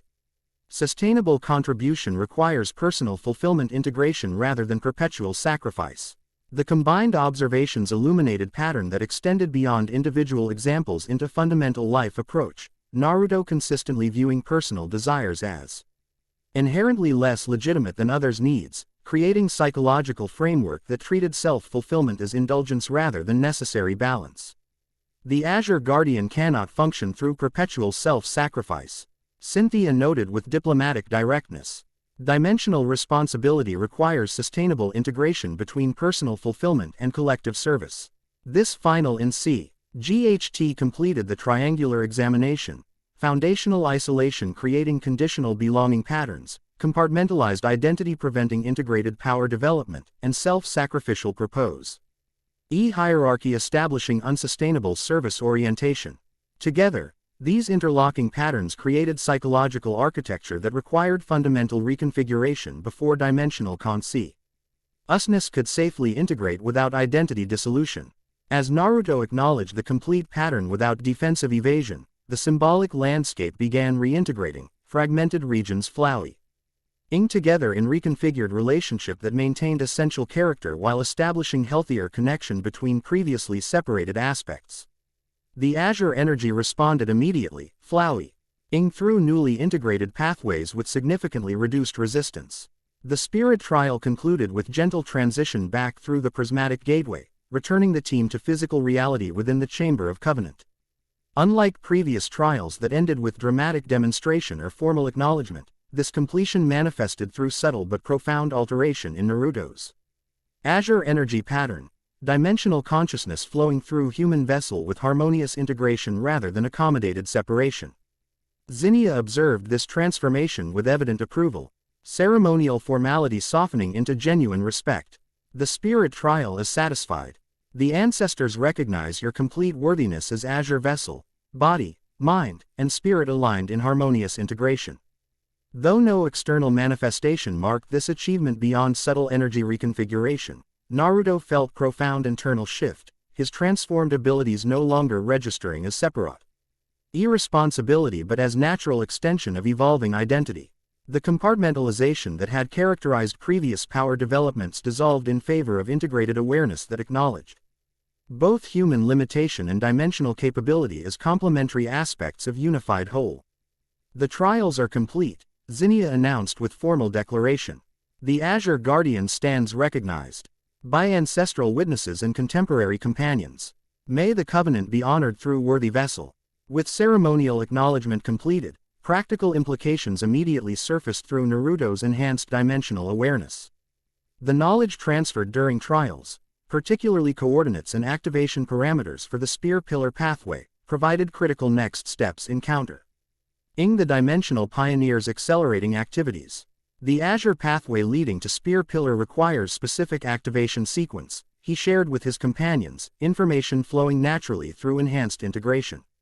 According to dimensional mapping revealed during the mental trial, we'll need to establish anchor points at 3 specific locations before the central portal can stabilize. Triangulation through harmonized resonance, Lillie translated into scientific terminology, her analytical mind immediately grasping dimensional mechanics involved. Creating stable interferon, CE pattern that reinforces natural pathway rather than forcing artificial connection. Cynthia's scholarly knowledge provided immediate geographic context. Traditional accounts place these anchor points at Turnback Cave, Sendoff Spring, and Mt. Coronet's Summit, locations where dimensional boundaries naturally thin during celestial alignment periods, which aligns perfectly with astronomical calculations for tomorrow's convergence window, Lillie confirmed after consulting her specialized equipment. The dimensional frequency between worlds will reach optimal harmonic resonance during the lunar eclipse occurring approximately 18 hours from now. This timing created both opportunity and urgency, perfect conditions for Azure pathway activation coinciding with period of increased vulnerability to dimensional pioneers accelerated breach formation efforts. Strategic coordination between worlds would prove essential for successful countermeasure implementation. We should return to the research team immediately, Naruto decided, Azure eyes perceiving potential complications beyond conventional awareness. The dimensional disturbance during our mental trial likely alerted the pioneers to our location. Security protocols need immediate adjustment before coordinates are compromised. As they prepared for departure from the Chamber of Covenant, Zinnia approached with ceremony. Cape returned to her shoulders, formal designation of her lorekeeper status resumed after trial completion. The ancestors have instructed me to accompany your journey forward, she announced without request for permission or acknowledgement of potential refusal. The Azure Guardian traditionally travels with 5 companions representing elemental balance. Your triangle requires completion through additional perspectives. Before anyone could question this declaration, she continued with characteristic directness. Additionally, access to certain aspects of the Spear Pillar requires Draconid blood authentication. Without proper ceremonial introduction, the ancient guardians will perceive your approach as hostile intrusion rather than authorized visitation. The practical necessity owed potential objection to her self-invitation. Zinnia's cultural knowledge and bloodline connection providing essential components for successful Azure pathway activation. Despite her confrontational introduction and challenging assessment methods, her demonstrated expertise regarding ancestral protocols proved invaluable for navigating dimensional traditions beyond modern understanding. Your knowledge will prove essential. Naruto acknowledged with appropriate respect for both her expertise and ceremonial position. The Draconid perspective balances scholarly, scientific, and perceptual approaches already represented in our group. This diplomatic acceptance earned subtle approval from both Cynthia and Hinata, each recognizing the strategic wisdom in incorporating traditional knowledge alongside modern methodology. Lillie appeared momentarily hesitant, her scientific framework naturally skeptical toward ceremonial approaches, before pragmatic assessment acknowledged potential value in methodology beyond empirical verification. The ancestral texts speak of 6 who walk between worlds, Zinnia elaborated as they ascended passage leading back toward Meteor Falls, upper chambers. Quote, the Guardian and 5 who represent elemental balance, knowledge, perception, innovation, tradition, and one unnamed aspect that varies with each awakening cycle. The wildcard position, Cynthia identified with scholarly recognition, mentioned in fragmented texts from Celestic Town ruins. The variable component that provides adaptive capacity specific to each convergence cycle's unique challenges. This framework provided organizational structure for their developing team, Cynthia representing knowledge through championship experience and scholarly research, Hinata embodying perception through Byakugan insight and emotional intelligence, Lillie offering innovation through scientific methodology and dimensional technology, and Zinnia providing tradition through cultural continuity and ancestral connection. Which leaves the adaptive position unfilled, Naruto noted, Azure Eyes perceiving potential candidates through dimensional resonance rather than conventional assessment. Someone whose specific capabilities address unique aspects of this particular convergence cycle. As they emerged into Meteor Falls, upper chambers, rejoining team members who had remained during trial participation. This consideration remained unresolved, the final position awaiting revelation through circumstance rather than deliberate selection.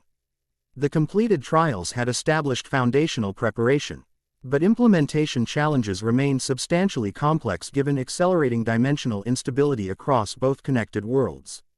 With trial completion providing essential preparation and Spear Pillar coordinates offering clear next objective, the expanded team prepared for immediate return to Konoha. Critical information regarding Hokage Monument breach predictions requiring prompt security response before dimensional pioneers could establish additional footholds within shinobi territory. As evening shadows lengthened across ancient stone that had witnessed countless dimensional cycles throughout its geological history, the Azure Guardian and his growing complement of companions departed Meteor Falls with newfound purpose, trials completed, awareness expanded, and determined solved to prevent catastrophic convergence through harmonized balance rather than chaotic collapse. The Draconid prophecy had found its vessel. The Azure Covenant stirred with renewed purpose, and the boundaries between worlds continued thinning as cosmic wheels turned ever closer toward inevitable reunion, guided now by awakened Guardian and companions walking between worlds with eyes that perceived beyond conventional limitation. The true journey had only just begun. Chapter 3 End. The End. I hope you enjoyed this episode. Remember to subscribe and like this video. See you in the next video.